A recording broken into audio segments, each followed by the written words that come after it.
Hello बच्चा लोग, काफी बच्चे सोच रहे होते हैं टेंथ की तैयारी कैसे करें, कम समय बचा है, अच्छे से हमें सवाल बनाने हैं, हमारा समय ना बिगड़े। तो यहाँ पे मैं जय परवाड़िया आपके लिए लाया हूँ पेपर सॉल्यूशन, जिसमें हर सवाल को यहाँ समझाया जाएगा, कैसे उसे अटेंड करना है, सवाल को समझना कैसे है, कैसे उसमें फॉर्मूला रखना है, कैसे कैलकुलेशन करना है और फाइनल आंसर तक कैसे पहुंचना है, सब कुछ यहाँ पे बताया जाएगा। ऑलरेडी मैंने काफी पेपर्स अपलोड कर दिए, तो आप उसे भी देख सकते हो। और यहाँ पे मैं आज आपके लिए लाया हूँ पेपर नंबर 5, जिसकी अगर चर्चा करें तो यहाँ पे सेक्शन ए के अंदर देखा जाए तो कुछ इस तरीके से सवाल दिए गए हैं। For a two positive integers A and B, if HCF of A and B is 21। देखो एचसीएफ दिया हुआ है 21, मैंने कहा बढ़िया बात है। Then LCM of A and B can be what. अब देखो यहाँ पे ऑप्शन दिए हुए हैं, तो बच्चे ने कहा सर जी एलसीएम तो वही नंबर ना which is least common multiple, मतलब कि भाई साहब जिसमें ये जो ए एंड बी दोनों के मल्टीपल होते हैं एज वेल एज उसमें कॉमन फैक्टर भी होते हैं, मतलब एचसीएफ ऑलरेडी उसके अंदर होता है, मतलब 21 ऑलरेडी एलसीएम के अंदर होता है। तो यहाँ पे देखा जाए तो यहाँ पे 21 नजर नहीं आ रहा, यहाँ पे नजर नहीं आ रहा, यहाँ पे नजर नहीं आ रहा, लेकिन यहाँ पे अगर देखा जाए तो 126 को बच्चा कह सकता है सर जी ये 2 इंटू 63 होता है, 63 मतलब 3 इंटू 21 होता है। भाई साहब यहाँ पे आपको 21 दिख गया, अच्छा इसका मतलब कि ये क्या है, आपका आंसर है। तो आपको समझना पड़ेगा कि जब सवाल को ऐसे घुमाया जाए तो कैसे उसे अटेंड किया जा सकता है। चलिए आगे बढ़ते अगले सवाल की ओर। अगला सवाल यहाँ पे दिया हुआ है, the graph of this polynomial intersect the X axis at blank distinct points. मैंने कहा यार इसको देखिए जरा, this is look like X minus 5 whole square. इसको मैं ओपन करूंगा ना तो A minus B whole square यही देने वाला है। तो बच्चे ने कह दिया सर इसका मतलब है अगर मैं इससे जीरो से कंपेयर करूं, अगर इसे जीरो से कंपेयर करूं तो एक्स की वैल्यू क्या मिलने वाली है, 5 मिलने वाली है। यस, इसका मतलब एक ही पॉइंट मिला, इसका मतलब कि ये एक ही जगह पे इंटरसेक्ट करेगा एक्स एक्सिस को। चलिए देखते हैं अगला सवाल। अगले सवाल की बात करें तो यहाँ पे दिया हुआ है the solution of pair of linear equations is what. मैंने कहा देखो जरा फ्रैक्शन दिया हुआ है, एलसीएम लेंगे तो ये b इधर आएगा तो bx प्लस ए वाई, और नीचे यहाँ पे ए बी है इक्वल टू 2 है, ये उधर जाएगा तो हो जाएगा bx plus A Y equal to 2ab। ध्यान से देखिए यहाँ पे ऑलरेडी एक सिंपल इक्वेशन दिया हुआ है ax minus B Y equal to A square minus B square. अब देखो यहाँ पे आपको दो लीनियर इक्वेशन दिख रहे हैं, आप इसे सब्स्टिट्यूशन मेथड से भी सॉल्व कर सकते हो, एलिमिनेशन से भी सॉल्व कर सकते हो। मैं यहाँ पे एलिमिनेशन की आपको प्रैक्टिस करवाने वाला हूँ। क्यों? क्योंकि देखो जरा यहाँ पे ये a दिया हुआ है, यहाँ b दिया हुआ है, तो एक काम करते हैं इस इक्वेशन को मैं b से मल्टीप्लाई कर रहा हूँ, इसको मैं a से मल्टीप्लाई कर रहा हूँ ताकि काम हो जाए। देखो यहाँ पे इसे b से मल्टीप्लाई करते ही क्या हो जाएगा, ये हो जाएगा B square X plus A B Y equal to 2a B square. जब इसे आप a से मल्टीप्लाई करोगे तो क्या हो जाएगा, ये हो जाएगा a square x minus a B Y equal to, यहाँ पे देखो ये इधर जाते ही क्या हो जाएगा a cube minus a b square. अगर मैं अब दोनों इक्वेशन को ऐड करूंगा तो ये उड़ जाएगा, यहाँ पे अगर मैं इनको ऐड करने जाऊंगा तो x कॉमन निकलेगा तो अंदर आ जाएगा a square plus b square. बच्चे जानते हैं सर यहाँ पे ये ए क्यूब एज इट इज रहेगा, एज वेल एज ये 2 टाइम ए बी स्क्वायर था, उसमें से एक बार ये चला जाएगा तो प्लस ए बी स्क्वायर बचेगा। तभी बच्चे ने कहा सर क्या हम यहाँ से ए कॉमन ले सकते हैं। मैंने कहा बिल्कुल ले सकते हैं। देखो जरा क्या हो जाएगा, x इंटू यहाँ पे है a square plus b square equal to में यहाँ ए कॉमन लेते ही यहाँ बचेगा a square plus b square, जिसमें ये दोनों कैंसिल आउट होंगे तो आपको x की ए वैल्यू मिलने वाली है। बच्चे ने कहा सर इसको कहीं भी सब्स्टिट्यूट कर दे। मैंने कहा बिल्कुल, तो दोनों में से किसी भी इक्वेशन में सब्स्टिट्यूट कर दो। लाइक यहाँ पे अगर x इक्वल टू ए को मैं यहाँ सब्स्टिट्यूट करता हूँ इस इक्वेशन में, तो यहाँ ए आती ही ए इंटू ए क्या हो जाएगा ए स्क्वायर, माइनस है यहाँ पे बी वाई इक्वल टू है a square minus B square, ये दोनों कैंसल आउट होते हैं। देखो माइनस बी अगर डिवाइड में जाएगा तो यहाँ पे इसको क्या बना देगा, माइनस माइनस कैंसल, एक बी कैंसल हो जाएगा तो y की वैल्यू b मिलेगी, मतलब x equal to a and y equal to b is our answer. अगर देखा जाए तो हम कह सकते हैं option A is our correct answer. चलिए देखते हैं अगला सवाल। अगले सवाल की बात करें तो यहां लिखा हुआ है among the following equation have the sum of roots, अच्छा इज 3, मतलब सम ऑफ जीरोस। मैंने कहा सम ऑफ जीरोस मतलब अल्फा प्लस बीटा क्या होना चाहिए, उन्होंने कहा 3 होना चाहिए। मैंने कहा चलो ट्राई करते हैं, पहले के लिए ट्राई करें तो हमें पता है alpha plus beta is minus b upon a, तो माइनस माइनस प्लस 3 अपॉन 2, मतलब मैंने कहा ये नहीं चलेगा। चलो इसके लिए ट्राई करो सर, क्या हो जाएगा, यहाँ पे हो जाएगा माइनस बी अपॉन ए, तो ये दोनों कैंसल आउट होंगे तो यहाँ पे 3 मिलेगा, दैट मींस ये हमारा आंसर है, क्योंकि यहाँ पे सम ऑफ रूट्स हमें क्या मिल रहा है, 3 मिल रहा है। चलिए आगे बढ़ते हैं। अगले सवाल की अगर चर्चा करें तो यहां पे दिया हुआ है for a given AP A equal to 1 है, एन दिया हुआ है मतलब लास्ट टर्म दी है, एस एन दिया हुआ है, then N equal to what. मैंने कहा यार एस एन दिया है, जरा फॉर्मूला रखते हैं, क्या होता है N by two A plus L. S N की वैल्यू देखो 399। अच्छा यहां एन की वैल्यू पता नहीं है, ए प्लस एल देखो जरा, ए प्लस एल करने जाएंगे तो ये 21 है, ये अगर डिवाइड में गया 2 उधर गया तो देखो 21 जैसे ही डिवाइड में जाता है यहां पे हम लिखते हैं 21 वन जा, फिर यहाँ पे क्या मिलने वाला है, यहाँ में मिलने वाला है 189, तो हम लिख सकते हैं 21 नाइन जा। देखो 2 इधर जाएगा तो n इक्वल टू क्या हो जाएगा 19 2 जा 38, that means option C is our correct answer. चलो आगे बढ़ते अगले सवाल की ओर। अगला सवाल दिया हुआ है in triangle ABC and triangle PQR. तो मैंने क्या किया, पहले दो ट्राइंगल बनाने की कोशिश की कि भाई साहब यहां पे उन्होंने ट्राइंगल की बातें की है, तो चलो एक ट्राइंगल है, दूसरा भी एक ट्राइंगल है साथ में, है ना। यहाँ पे एक ट्राइंगल का नाम रख लेते हैं ए बी सी, जिसमें यहाँ पे उन्होंने दिया हुआ है angle A is 40 degree, okay लिख दिया भाई साहब, एंगल बी इज 60 डिग्री, ये भी लिख दिया मैंने, एंगल क्यू, अच्छा दूसरे ट्राइंगल में एंगल क्यू इज 60 डिग्री। मैंने कहा यार कॉरस्पॉन्डिंग एंगल हमेशा इक्वल आए वैसा लिखना होता है, तो यहाँ पे अगर मैं 60 लिखूंगा तो यहाँ क्यू आ जाएगा, okay. Angle R is 40 degree, मतलब यहाँ पे कॉरस्पॉन्डिंग एंगल आए वैसे ही इक्वल लिखना चाहिए, तो यहाँ पे आ जाएगा आर। तो बच्चे ने तुरंत पूछा सर आपको पता है ट्राइंगल का नाम पी क्यू आर था, मतलब यहाँ पे पी होगा तभी पी क्यू आर बनेगा। तो अब ध्यान से देखिए आपको दिख रहा होगा ये एंगल इक्वल, ये एंगल इक्वल, मतलब भाई एंगल एंगल से दोनों ट्राइंगल सिमिलर हो रहे हैं। अच्छा देखो उन्होंने क्या कहा है, उन्होंने कहा है triangle ABC is similar with which triangle. देखो ट्राइंगल एबीसी ऐसे नाम लिखेंगे तो यहां पे भी आएगा ट्राइंगल आर क्यू पी। अच्छा देखो जरा कहां पे लिखा हुआ है, ये रहा, मतलब option D is our correct answer. चलो आगे बढ़ते अगले सवाल की ओर। अगले सवाल की बात करें तो यहां पे लिखा हुआ है -6,4 is one of the end point of diameter of a circle. तो मैंने तुरंत एक सर्कल बनाने की छोटी सी कोशिश की कि चलो यहाँ पे एक सर्कल बनाने की कोशिश करते हैं, जिसमें यहाँ पे एक डायामीटर भी बनाने की छोटी सी ट्राई कर लेते हैं। चलो यहाँ पे ये मान लेते हैं कोई हमारा डायामीटर है ना, जिस डायामीटर की बात करें उसका नाम भी रख लेते हैं, ये ए बी है, जिसमें वन एंड पॉइंट हमें दिया हुआ है -6,4। अच्छा आगे उन्होंने कहा है with origin as a centre. अच्छा सेंटर में ओरिजिन है, ओके, तो ये 0 0 हो जाएगा। Then the other end point is what, मतलब कि दूसरा एंड पॉइंट क्या होगा, मैंने कहा इसको x2 y2 बुला लेते हैं। बच्चा जानता है ये डायमीटर है तो ये दोनों, है ना, हम कह सकते हैं कि O is the mid point of AB, है ना, हम कह सकते हैं O is the mid point of AB। तो मैं लिख सकता हूं O of 0 0 equal to mid point of AB का मतलब क्या हो जाता है x1 प्लस x2 अपॉन 2, मतलब -6 plus x2 upon 2, y1 plus y2 upon 2, मतलब कि 4 प्लस y2 अपॉन 2। अगर मैं इससे कंपेयर करूंगा तो 0 equal to -6 plus x2 upon 2, ये उधर जाएगा 0, -6 उधर जाएगा तो प्लस हो जाएगा, तो यहाँ इसकी वैल्यू 6 मिलेगी।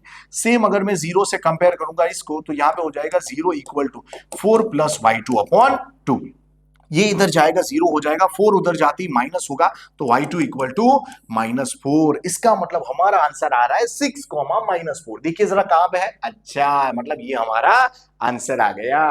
चलो आगे बढ़ते अगले सवाल की ओर। आगे दिया हुआ है if x equal to a sec theta, y equal to b tan theta, then b square x square minus a square y square equal to what.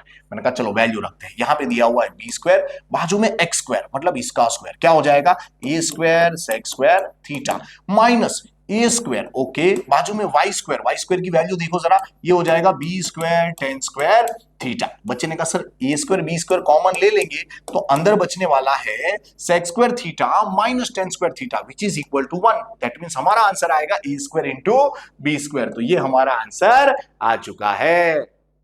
चल आगे बढ़ते अगले सवाल की ओर। अगला सवाल दिया हुआ है point P lies in the exterior of circle. ओहो चलो चलो सर्कल की बात आई, पहले फोटो बनाएंगे, तो यहां पे मैंने एक सर्कल बना लिया। आगे उन्होंने क्या दिया हुआ है the tangent at a P, अच्छा टेंजेंट फ्रॉम अ P, देखो जरा क्या दिया हुआ है the tangent from a P touch the circle at A and B. Okay मतलब कि भाई साहब यहाँ P से जो टेंजेंट है वो कहीं पे टच कर रही है सर्कल को ए एंड बी पे। चलो यहाँ पे सपोज एक्सटर्नल पॉइंट P है जहां से दो टेंजेंट हम बना रहे हैं P एंड PB, जिसकी लेंथ कैसी होती है इक्वल होती है।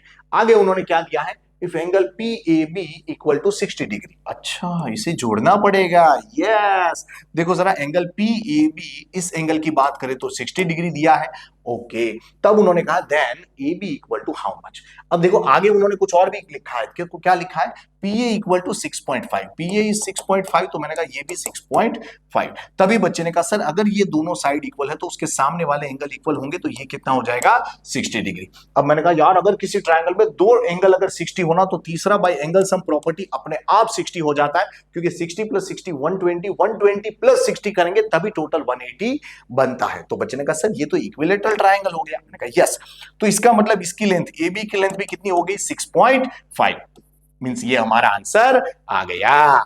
चलो आगे बढ़ते हैं अगले सवाल की ओर। अगला सवाल हमें दिया हुआ है बच्चा लोग, if the radius of circle is increase by 10%, देखिए जरा रेडियस ऑफ सर्कल इंक्रीज कर दी, then the area of circle increase by how much percentage. अब मैंने कहा देखो मान लेते हैं यहां पे radius of circle is r, अब मैंने इसको इंक्रीज कर दिया बाय 10%, मतलब कि आर के अंदर 10% ऑफ आर मैंने ऐड कर दिया। तो बच्चे ने कहा सर यहां पे आपको पता है एरिया कितना होता है, मैंने कहा पाई आर स्क्वायर। अब देखो ये रेडियस क्या होगी, ये हो जाएगा आर प्लस, इसको हम लिख सकते हैं 10/100 इंटू आर, ये 0 0 कैंसिल, तो 10 इधर आएगा तो क्या हो जाएगा 10 प्लस 1 एक्चुअली 11R/10। ओके, तो अब मैंने कहा देखो यहाँ पे हमारे पास नई रेडियस है तो उसका एरिया क्या होगा, ये हो जाता है actually pi are square. R की बात करें तो 11R/10। देखो जरा 11 का स्क्वायर 121, नीचे 10 का स्क्वायर 100, तो यहाँ पे बचने वाला है पाई आर स्क्वायर। अच्छा, अब आपको पता है सर जी कितना इंक्रीमेंट हुआ, मैंने कहा हमें पता है, देखो नया एरिया देखो जरा कितना है 121 पाई आर स्क्वायर अपॉन 100, उसमें से पुराना वाला निकाल दो मतलब पाई आर स्क्वायर, तो आपको पता चलेगा कितना इंक्रीमेंट हुआ with respect to original area which is pi are square. अच्छा सर जी परसेंटेज में आंसर चाहिए तो इंटू 100। अच्छा देखो जरा ये 100 यहाँ एलसीएम में जाएगा तो क्या हो जाएगा, देखो यहाँ 100 जाती 121 में से 100 जाती only 21 time pi are square बचता है, नीचे ये 100 जरूर बचने वाला है, यहाँ पे क्या है पाई आर स्क्वायर ऑलरेडी पड़ा हुआ है, अच्छा इनटू क्या है ऑलरेडी 100 दिया हुआ है, ये दोनों कैंसिल होंगे, पाई आर स्क्वायर कैंसिल होगा तो आपको आंसर मिलेगा 21%, यानी कि आपका आंसर आने वाला है 21। चलो आगे बढ़ते अगले सवाल की ओर। अगले सवाल की अगर बात करें तो यहां लिखा है if the volume of cube is 729। अच्छा मैंने कहा यार वॉल्यूम दिया हुआ है, वॉल्यूम का फॉर्मूला आपको याद है, ये होता है L cube equal to 729 centimetre cube. अगर मैं दोनों तरफ क्यूब रूट लूंगा तो यहाँ पे एल है, यहाँ पे इसका क्यूब रूट हो जाता है 9, क्या हो जाता है 9। अच्छा सर जी यहाँ पे ये 9 मिल गया, ये तो सही है, चलो मैंने कहा ओके। आगे उन्होंने क्या मांगा है, the total surface area of cube. देखो काफी आसान सवाल है, बच्चा बहुत आराम से कर सकता है कि सर जी अगर टोटल सरफेस एरिया की बात करें इसका फॉर्मूला होता है 6L स्क्वायर, 6 इंटू यहाँ पे आ जाएगा 9, देखो 9 का स्क्वायर क्या होता है, ये होता है 81। अच्छा तो मैंने कहा देखो 6 1 जा 6, 6 8 जा 48, ओके मतलब 486 सेंटीमीटर स्क्वायर। यस तो हम कह सकते हैं ये हमारा आंसर है। चलो आगे बढ़ते अगले सवाल की ओर। अगला सवाल दिया हुआ है for a given frequency distribution z, है ना, अच्छा x बार एंड m दिया हुआ है। बच्चे ने कहा सर एम्पिरिकल रिलेशनशिप, यस देखो जरा z x bar and m दिया हुआ है तो बच्चा जानता है सर हमें एक बात पता है यहाँ पे z equal to 3m minus 2x bar, इतना देखते ही बच्चे को ये लिख देना है। सर जी z की वैल्यू देखो जरा 12 लिखी हुई है, 3 इंटू m की वैल्यू सर ढूंढनी है, मैंने कहा जो मिसिंग होगा अपने आप मिल जाएगा, इसको रख दो काम हो जाता है। माइनस 2 इंटू x बार की वैल्यू देखो क्या है 24। बच्चे ने कहा सर आपको पता है इसका मल्टीप्लीकेशन 48 होता है, ये माइनस है इधर जाएगा प्लस होगा तो ये हो जाएगा 60 equal to 3 into M, 3 divide में जाएगा इसको 20 बना देगा, तो देखो मीडियन आपके सामने आ चुका है विच इज 20, मतलब आपका आंसर आ चुका है। चलो आगे बढ़ते हैं अगले सवाल की ओर। अगला सवाल दिया हुआ है state whether the following statement are true और फॉल्स। अच्छा चलो ट्रू फॉल्स वाले सवाल आ गए, मतलब स्टेटमेंट में यहां आंसर दिया होगा लेकिन सही है कि नहीं वो चेक करना है। देखो क्या दिया, a card is drawn at a random from well shuffled pack of 52 card, the probability that card is being a jack. मैंने कहा देखो जैक की बात करें तो टोटल 4 जैक होते हैं आउट ऑफ 52, तो 4 13 मतलब आंसर विल बी 1/13, लेकिन उन्होंने क्या लिखा है 3/13। अच्छा मतलब भाई साहब आपका स्टेटमेंट तो फॉल्स है। अच्छा आगे बढ़ते, आगे दिया हुआ है the product of zeros of this cubic polynomial. आप देखिएगा जरा, क्यूबिक वाले सवाल है, बच्चा जानता है सर जी जीरोस कौन से होते हैं, अल्फा बीटा गामा। अच्छा, alpha into beta into gamma अगर करनी चाहेंगे तो क्या होता है, ये होता है minus D upon A. Sir minus as it is, D की बात करें तो मैंने कहा देखो जरा, डी यहाँ पे लिखा होता है 6 और यहाँ ए की बात करें तो 1 है, तो यानी आंसर -6 होना चाहिए, जबकि यहाँ +6 लिखा है, मतलब ये स्टेटमेंट भी कैसा है, फॉल्स है। चलो आगे बढ़ते अगले सवाल की ओर। आगे दिया हुआ है both the roots of this equation are equal. मैंने कहा यार यहाँ पे इसके लिए चेक करना पड़ेगा। देखो यहाँ पे अगर डी ढूंढेंगे तो ये हो जाता है बी स्क्वायर माइनस 4ac। देखो बी का स्क्वायर मतलब यहाँ -6 का स्क्वायर -4ac। बच्चे ने कहा sir minus minus plus, yes ये हो जाता है 36, ये भी 36, total 72 which is not equal to 0। अगर इक्वल टू 0 आए ना डी, तभी रूट कैसे होते, इक्वल होते। यहाँ पे 0 नहीं आया, इसका मतलब ये स्टेटमेंट भी कैसा है, फॉल्स है। चलो आगे बढ़ते अगले सवाल की ओर। आगे दिया हुआ है point this 8,15 lies on a circle with origin as a centre and radius 17 unit. मैंने कहा चलो पहले उसके लिए फोटो बनाएंगे भाई, है ना, कि भाई यहाँ पे मान लेते एक सर्कल है ना, यहाँ पे मान लेते एक सर्कल है, एज वेल एज उन्होंने रेडियस की बात की थी तो एक रेडियस भी बना लेते हैं। चलो यहाँ पे अगर देखा जाए तो उन्होंने क्या कहा है कि कोई एक पॉइंट है, ये है 8,15 जो सर्कल के ऊपर लाई कर रहा है, एज वेल एज जिसका सेंटर क्या है, ओरिजिन है, और रेडियस यहाँ पे उन्होंने कहा रेडियस कितनी है, 17। मैंने कहा रेडियस अगर ढूंढना हो ना तो आपको बता दूं, अगर ये O है ये A है तो आपको रेडियस का मतलब OA हो जाएगा। अच्छा, और डिस्टेंस फॉर्मूला लगाओगे तो आप क्या कहोगे, सर जी हमें पता है x1 minus x2 whole square मतलब 8 का square 64, y1 minus y2 whole square मतलब 15 का स्क्वायर 225, और अगर यहाँ पे इनको ऐड करेंगे तो ये हो जाएगा, क्या हो जाएगा, देखो 5 + 4 यहाँ पे 9 आ जाता है, 6 + 2 8 हो जाएगा, और 2 आगे पड़ा हुआ है तो रूट में 289, जिसका आंसर क्या आता है, अरे इसका आंसर तो 17 आता है। यस, तो मैंने कहा रेडियस 17 ही मिल रही है, उन्होंने वही कही थी, मतलब कि ये हमारा स्टेटमेंट ट्रू है। अच्छा चलो आगे बढ़ते, आगे यहाँ पे देखा जाए तो उन्होंने कहा है answer the following question in 1 sentence 1 word और फिगर्स। ओके चलो सवाल क्या कहता है, the area of square is same as area of circle. मैंने कहा देखो एरिया ऑफ स्क्वायर की बात करें ना तो सपोज में अगर स्क्वायर की साइड को x ले लूं तो उसका एरिया हो जाएगा x स्क्वायर, और अगर रेडियस r ले ली जाए तो सर्कल का एरिया क्या हो जाता है πr स्क्वायर, और दोनों कैसे दिए हैं बच्चा लोग, इक्वल दिए हैं। ओके, मैंने कहा यार इसका मतलब अगर x ढूंढने जाएंगे तो ये √π हो जाएगा और ये r हो जाएगा। अच्छा चलो संभाल के रख देते हैं। आगे उन्होंने मांगा है find the ratio of the perimeter of square end of circle. अच्छा मैंने कहा देखो पेरीमीटर ऑफ स्क्वायर की बात करें तो ये 4x होता है, एंड सर्कल की बात करें तो उसका रेशियो क्या हो जाएगा, मतलब उसका पेरीमीटर क्या हो जाएगा, 2πr। अच्छा सर जी x की वैल्यू है, देखो जरा क्या है, √π इंटू r, और यहाँ पे है 2πr। मैं r कैंसिल कर सकता हूँ, यहाँ पे कह सकता हूँ 2 2 जा, और आप एक और बात कह सकते हो सर √π इंटू √π इज पाई, तो आपको मिल रहा है 2/√π which is your answer.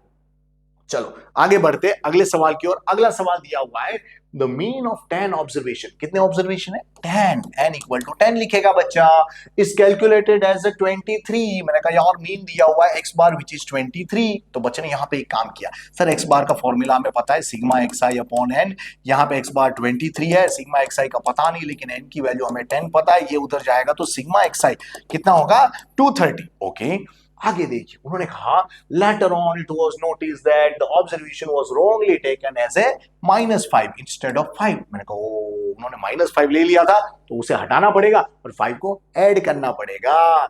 Find the correct mean, ठीक है। मैंने कहा देखो पहले तो ये जो सम ऑफ डेटा किया वही गलत है, तो पहले वो नया वाला ढूंढना पड़ेगा, न्यू सिग्मा yi, इसको मैं सिग्मा yi नाम दे देता हूं। अच्छा पहले जो डेटा था वो था 230, उसमें से मुझे ये -5 को माइनस करना पड़ेगा और +5 करना पड़ेगा। क्यों, क्योंकि मुझे -5 मैंने गलती से ले लिया था तो उसे क्या करना पड़ेगा, हटाना पड़ेगा। अच्छा तो हटाने के लिए -5 के आगे मैंने माइनस रखा, और मुझे रखना क्या था, एक्चुअली 5 रखना था, इसलिए वो 5 मुझे वापस ऐड करना पड़ेगा। तो बच्चे ने कहा सर ये माइनस माइनस तो प्लस हो जाता है, तो मैंने कहा यार 5 और 5 10 हो गए, 10 इसमें ऐड कर दो तो ये 240 हो जाएगा। बढ़िया बात है ना, आपको नया मीन चाहिए ना, new mean which is y बार अगर मैं नाम दे दूं तो इसका फॉर्मूला हो जाएगा सिग्मा yi अपॉन n। अच्छा सिग्मा yi इज 240, और अगर नंबर ऑफ डेटा की बात करें तो भाई साहब ये 10 दिया हुआ है, 0 0 कैंसिल, यानी 24 इज आर करेक्ट आंसर। चलो आगे बढ़ते हैं अगले सवाल की ओर। यहां पे दिया हुआ है स्टेट द ग्रेटेस्ट इंटीजर। देखो ग्रेटेस्ट वर्ड आते ही बच्चे को समझ में आ जाता है, सर ग्रेटेस्ट मतलब हाईएस्ट, मतलब ढूंढना चाहिए एचसीएफ। मैंने कहा definitely. Which divides this 96 and 160 without remainder. अच्छा मैंने कहा देखो 96 की बात करें ना एंड एज वेल एज 160 की बात करें तो बच्चा जानते हैं सर ये 32 थ्रीजा होता है। मैंने कहा सही बात है, और इसको देखा जाए 32 फाइवजा होता है। मैंने कहा यस, तो कॉमन फैक्टर आपको दिख गया, वही आपका एचसीएफ होता है। अच्छा कुछ लोग क्या करते हैं इसको ये प्राइम फैक्टराइजेशन से ट्राई करते हैं कि सर 96 के फैक्टर निकालेंगे। मैंने कहा वो करोगे तो भी आपको 32 ही मिलने वाला है। अगर आपने अच्छे से प्रैक्टिस की है तो आपको तुरंत पकड़ में आ जाता है कि इसको 32 थ्रीजा लिख सकते हैं, इसको 32 फाइवजा लिख सकते हैं, जिससे आंसर जल्दी आ जाता है। चलिए आगे बढ़ते अगले सवाल की ओर। यहां पे क्या दिया हुआ है, state the root of quadratic equation this. मैंने कहा देखो जरा ax square plus bx plus c। Okay भाई साहब सभी जानते हैं ये तो स्टैंडर्ड इक्वेशन है जिसके रूट का फॉर्मूला क्या होता है, वो होता है अल्फा और beta equal to minus b plus और माइनस अंडर रूट में b square minus 4ac upon 2a, क्योंकि ये ऑलरेडी पॉजिटिव दिया है, मतलब ये हमारा आंसर आ गया। चलो आगे बढ़ते अगले सवाल की ओर। यहां दिया हुआ है match the following pair correctly, जहां पे लिखा है y इक्वल टू, देखो क्या लिखा हुआ है कि भाई साहब the graph of this y equal to 6x minus 2x square plus 7। देखो x स्क्वायर के बाजू में है -2, भाई साहब उसका ग्राफ हमेशा कैसा होगा, पैराबोला। वो किस तरफ वाला, डाउनवर्ड्स वाला। देखो जरा कहीं लिखा हुआ है ये रहा ओपन डाउनवर्ड्स, ये रहा, मतलब हमारा आंसर पहले वाले का सी आंसर आएगा। आगे लिखा हुआ है the graph of y equal to x square. X square मतलब एक्स स्क्वायर का कोएफिशिएंट पॉजिटिव है, मतलब पैराबोला ही होगा लेकिन ओपन टुवर्ड्स अपवर्ड्स। अच्छा मतलब यहाँ पे इसका आंसर क्या आएगा, ये आएगा। चलो आगे बढ़ते हैं अगले सवाल की ओर। अगला सवाल दिया हुआ है, देखो जरा sin 45 into cos 45। sin 45 is 1 upon root 2, cos 45 is also 1 upon root 2, 1 1 1 root 2 into root 2। तो मैंने कहा यार 1/2, यानी कि पहले का आंसर क्या आएगा, बी आएगा। अब आगे देखा जाए तो देखो sin 45 into cosec 45, sin into cosec 1 होता है, मतलब इसका आंसर ये आने वाला है। तो इस तरीके से ऐसे सवालों से हम डील कर सकते हैं। चलिए देखते अगला सवाल। अगले सवाल की बात करें तो यहाँ सेक्शन बी चालू हो चुका है, मतलब 2 मार्क्स वाले सवाल आ चुके हैं। काफी बच्चों को टेंशन होता है 1 मार्क्स वाले सवाल कैसे बनाए, तो मैंने यहाँ पे सारे सवाल बना के आपको दिखाया है। जिनको लग रहा है कि और बनाने हैं तो आगे के पेपर्स में भी आप देख सकते हो। ऑलरेडी मैंने बेसिक के सारे पेपर अपलोड कर दिए हैं, स्टैंडर्ड के भी ऑलरेडी 4 पेपर अपलोड कर चुका हूँ, ये 5वां पेपर है। तो आप देख सकते हो कि अगर किसी बच्चे को एमसीक्यू की प्रैक्टिस करनी है तो ऑलरेडी मैंने 10 पेपर तो अपलोड कर दिए है। उसे जाइए देखिए कि आपका जो सेक्शन वीक हो रहा है पेपर में, उस सेक्शन को यहाँ पे स्ट्रॉन्ग कीजिए और अपने मार्क्स बढ़ाइए। अब देखो क्या दिया हुआ है, यहाँ पे दिया हुआ है prove that 3 + 2 √5 is irrational number.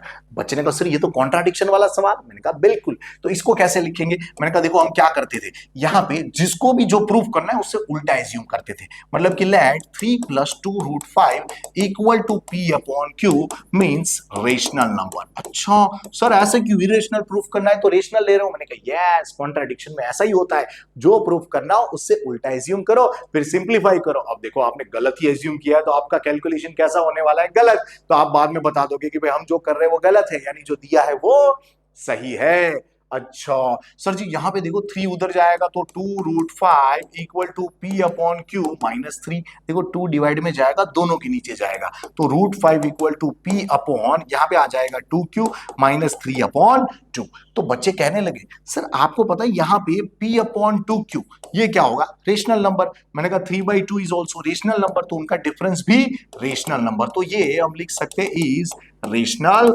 Number. अब बच्चे ने कहा सर इसके इक्वल जो है वो क्या होगा। मैंने कहा इक्वल की बात करोगे तो डेफिनेटली वो भी क्या होने वाला है, रेशनल नंबर, तो √5 is also rational number. But actually √5 is rational number. ऐसा आपको स्टेटमेंट प्रॉपर्ली लिखना है कि √5 एक्चुअली रेशनल नंबर है। इसका मतलब कॉन्ट्राडिक्शन इज अकरिंग। अच्छा contradiction occurring, that means our assumption is wrong. हमारा एजम्पशन कैसा हो गया, रॉन्ग हो गया। सर जी हमने एज्यूम किया था रेशनल लेकिन वो गलत हो गया, तो ये क्या बन गया, इरेशनल नंबर। मतलब 3 + 2 √5 इज एक्चुअली इरेशनल नंबर। तो ऐसे इस सवालों से डील कर सकते हैं। चलिए आगे बढ़ते हैं अगले सवाल की ओर। यहां पे अगर देखा जाए तो क्या दिया हुआ है, if the graph of linear equation this and this gives a parallel lines then find the value of p. मैंने कहा यार पैरेलल लाइंस कब देते हैं, बच्चा जानता है भाई साहब, तीसरे चैप्टर में वो टेबल था उसमें बताया था a1 upon a2 equal to b1 upon b2 which is not equal to c1 upon c2। मतलब यहां पे इसको कंपेयर करना चाहिए। देखो जरा a1 अपॉन a2 मतलब 3/6 equal to b1 upon b2। मैंने कहा यार यहां पे अगर देखोगे तो क्या हो जाएगा, यहाँ पे -1 अपॉन -2। बच्चे ने कहा सर यहाँ कंपेयर करने से कुछ नहीं मिल रहा। मैंने कहा चिंता मत कर, देखो फिर तीसरा वाला केस लेना पड़ेगा कि not equal to c1 upon c2 मतलब कि -5 अपॉन यहाँ पे माइनस पी। देखो माइनस माइनस कैंसिल, अब बच्चा जानता है ये दोनों कैंसिल। अब देखो यहाँ 3 2 जा मतलब ये दोनों सेम चीज है, तो किसी के भी साथ इसको कंपेयर कर दो। यहाँ पे p इधर जाएगा, ये इधर जाएगा, तो p is not equal to 5 2 जा 10। मतलब p की वैल्यू 10 नहीं होनी चाहिए, बाकी कोई भी चलेगी। अच्छा तो अभी क्या लिखना पड़ेगा, that p is any real number except 10। मतलब कि p की कोई भी वैल्यू चलेगी, बस 10 नहीं चलेगी, क्योंकि यहां नॉट इक्वल टू लिखा हुआ है। समझ में आ रही है बातें।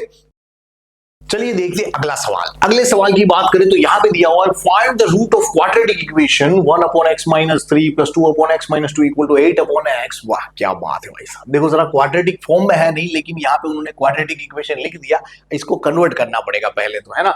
देखो जरा क्या होगा, यहाँ पे अगर मैं एलसीएम लूंगा तो एलसीएम में आ जाएगा बच्चा लोग x माइनस 3, यहाँ पे दिया है x माइनस 2। अच्छा देखो ये इधर आते ही क्या हो जाएगा, x माइनस 2 प्लस ये जैसे इधर जाएगा हो जाएगा 2x minus 6 equal to 8 upon x। बच्चे ने कहा सर यहाँ पे अगर हम इसे जोड़ेंगे तो हो जाएगा x प्लस 2x हो जाता है 3x minus 2 and minus 6 is actually minus 8 upon में अगर मैं प्रोडक्ट करूंगा तो x इंटू एक्स हो जाता है x स्क्वायर।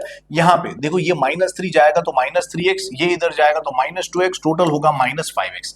इन दोनों का प्रोडक्ट क्या होता है +6 इक्वल टू 8 अपॉन x। मैंने कहा यार अभी भी क्रॉस मल्टीप्लाई कर सकते हैं, ये इधर आएगा तो क्या हो जाता है 3x square minus 8x equal to ये इधर जाएगा तो 8x स्क्वायर माइनस 8 5 जा 40x और यहाँ पे 6 8 जा 48।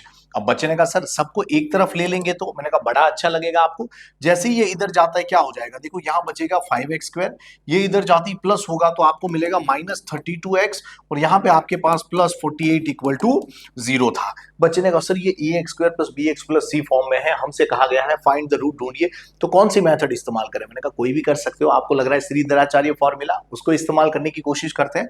देखो यहाँ पे बच्चे को a की वैल्यू 5, b की वैल्यू -32 एंड c की वैल्यू 48 नजर आ रही है। बच्चा ढूंढेगा d which is b square minus 4ac। मैंने कहा यार b का स्क्वायर मतलब तो हो जाता है -32 का स्क्वायर। अच्छा -4 इंटू a इंटू c। देखो यहाँ पे अगर आप 32 का स्क्वायर करने जाते हो तो आप लिखोगे यहाँ पे 32 इंटू 32 और अगर आप ट्राई करने जाते हो तो क्या हो जाएगा, देखो 2 से जैसे ही मल्टीप्लाई होगा 32 2 जा क्या होता है 64। जब यहाँ 30 से मल्टीप्लाई करोगे मतलब एक जीरो पहले से आ जाएगा और 32 3 जा बच्चे जानते हैं 960 होता है टोटल, है ना, मतलब कि 32 इंटू 30 जा। अच्छा यहाँ पे हो जाएगा 4, यहाँ पे हो जाएगा 12, यहाँ पे 1 तो यहाँ पे हो जाएगा 10। अच्छा तो टोटल आपको क्या मिला, आपको यहाँ पे मिला 1024 माइनस। अब आप देखिए जरा यहाँ पे आप ट्राई करोगे तो 48 इंटू अगर आपने 5 जा किया, या फिर एक काम कर सकते हो 4 5 जा 20 इसके साथ मल्टीप्लाई में जाएगा तो यहाँ पे 960 हो जाएगा। बच्चे ने तुरंत कह दिया सर अगर इसका डिफरेंस लेना है तो, मैंने कहा याद करो 96 के अलावा कितना बचा था 64, तो यहाँ पे भी आ जाएगा 64 which is value of D. तो यहाँ पे ये ग्रेटर देन 0 मिला, तो मैंने कहा यार रूट डी भी ढूंढ लेते, ये क्या होता है। मैंने कहा रूट डी की बात करें तो यहाँ पे √64 विच इज 8। क्यों ढूंढा मैंने, क्योंकि मुझे यार रूट चाहिए जिसमें रूट डी की जरूरत पड़ने वाली है। रूट का फॉर्मूला होता है अल्फा और beta equal to -b plus और माइनस √d अपॉन 2a। बच्चों ने कहा सर जी -b, अब देखिए b की वैल्यू ऑलरेडी माइनस थी, इसके आगे एक और माइनस लगाएगा बच्चा तो ये प्लस हो जाएगा 32 प्लस या माइनस √d मतलब 8 अपॉन 2 इंटू a की वैल्यू बताइए जरा। बच्चों कह रहे थे 5 है, मैंने कहा बढ़िया है। अब देखो एक बार प्लस लोगे एक बार माइनस, तो सपोज अल्फा इक्वल टू मैं प्लस ले रहा हूं 32 प्लस 8 अपॉन 2 इंटू 5। बच्चे जानते हैं सर 32 प्लस 8 इज एक्चुअली 40 और नीचे 2 5 जा 10, ये दोनों कैंसिल तो आंसर बिकम 4। तो चलो एक जीरोस आपको यानी कि एक रूट आपको मिल चुका है। साथ में हम कह सकते हैं बीटा इक्वल टू, देखो यहाँ पे अब माइनस लेंगे तो 32 माइनस 8 अपॉन 2 इंटू 5। देखो ये क्या हो जाएगा 24 अपॉन यहाँ पे हो जाता है 2 इंटू 5, तो देखो 2 से अगर कट मारूंगा तो 2 12 जा नीचे था 5, मतलब कि आपको दूसरा रूट भी मिल चुका है। चलो आगे बढ़ते हैं जरा अगले सवाल की ओर। अगला सवाल दिया हुआ है, find the discriminant of the equation 3x square minus 2x plus 1/3। अच्छा सर जी, यहाँ पे देखिए जरा, a की वैल्यू यहाँ 3 नजर आ रही है, b की वैल्यू -2 एंड c की वैल्यू 1/3। मैंने कहा भाई अगर d ढूंढने जाएंगे तो ये होता है b square minus 4ac, b का स्क्वायर मतलब -2 का square minus 4 into a into c। बच्चे जानते ये उड़ेगा। मैंने कहा यार यहाँ तो -2 का स्क्वायर 4 -4 इक्वल टू 0। ओहो, इसका मतलब हो जाता है roots are real and equal, real and equal. बच्चे ने कहा बढ़िया बात है सर। अच्छा उन्होंने क्या कहा है, देखो जरा, find the nature of roots. Okay, ये पता चल गया भाई। And find them if they are real. मैंने कहा रियल तो है लेकिन साथ में इक्वल भी है, तो रूट का फॉर्मूला हो जाता है अल्फा और बीटा इक्वल टू -b/2a। अब कुछ सोच रहे होंगे सर प्लस और माइनस रूट डी कहाँ गया। मैंने कहा डी 0 था तो उसे मैं क्यों लिखूं भाई। अब देखो यहाँ पे माइनस बी की वैल्यू बताओ जरा, बी की वैल्यू -2 है अपॉन 2 इंटू ए की वैल्यू बताओ जरा, यहाँ पे हमें 3 दिख रहा है तो यहाँ पे मैं कह सकता हूँ minus minus plus 2 cancel, so answer become 1/3। मतलब कि दोनों ही अल्फा एंड बीटा 1/3 होंगे। चलो आगे बढ़ते अगले सवाल की ओर। अगला सवाल दिया हुआ है, find the sum of first 1000 positive integer. अच्छा मतलब कि वो क्या चाहते हैं आपसे, एसएन चाहते हैं। मैंने कहा यार इसका फॉर्मूला होता है n/2 a प्लस एल।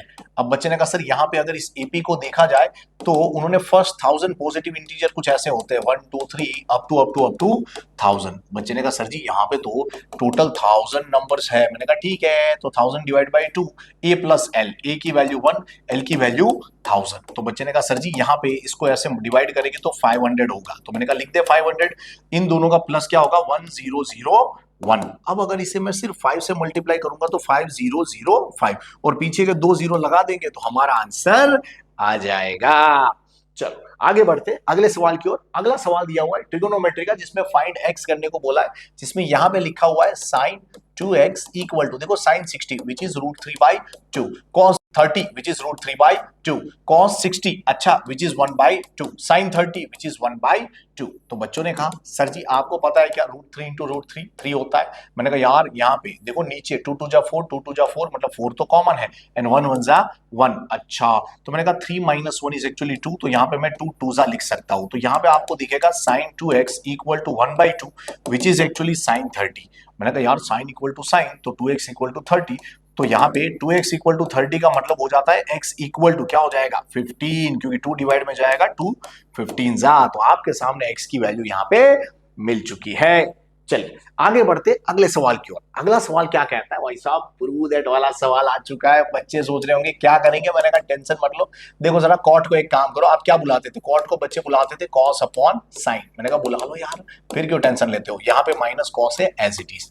नीचे देखो जरा, यहाँ पे भी कॉट है तो इसको हम बुलाएंगे कॉस अपॉन साइन। अच्छा प्लस में क्या है, प्लस में यहाँ पे कॉस है। बच्चे ने तुरंत कहा सर यहाँ से कॉस ए, यहाँ से कॉस ए कॉमन ले ले। मैंने कहा चल बाहर ले ले इसे, है ना। यहाँ पे ऊपर नीचे दोनों जगह से बच्चा कॉस ए कॉमन लेना चाहता है, तो बचेगा क्या, बचेगा आपको 1 अपॉन साइन। क्या बचेगा 1 अपॉन साइन -1। यहाँ पे क्या बचेगा 1 अपॉन साइन, यहाँ पे साथ में होगा +1। बच्चों ने कहा ये तो उड़ेगा सर। मैंने कहा यार 1 अपॉन साइन जानते हो क्या होता है, ये होता है कॉसेक ए -1। 1 अपॉन साइन जानते हो क्या होता है, ये होता है कॉसेक ए +1। अच्छा सर जी आरएचएस आ चुका है। मैंने कहा बढ़िया बात है ना, मतलब कि अगर आप फॉर्मूला अच्छे से अप्लाई करो तो आराम से आपके सामने इसका आंसर आ जाता है।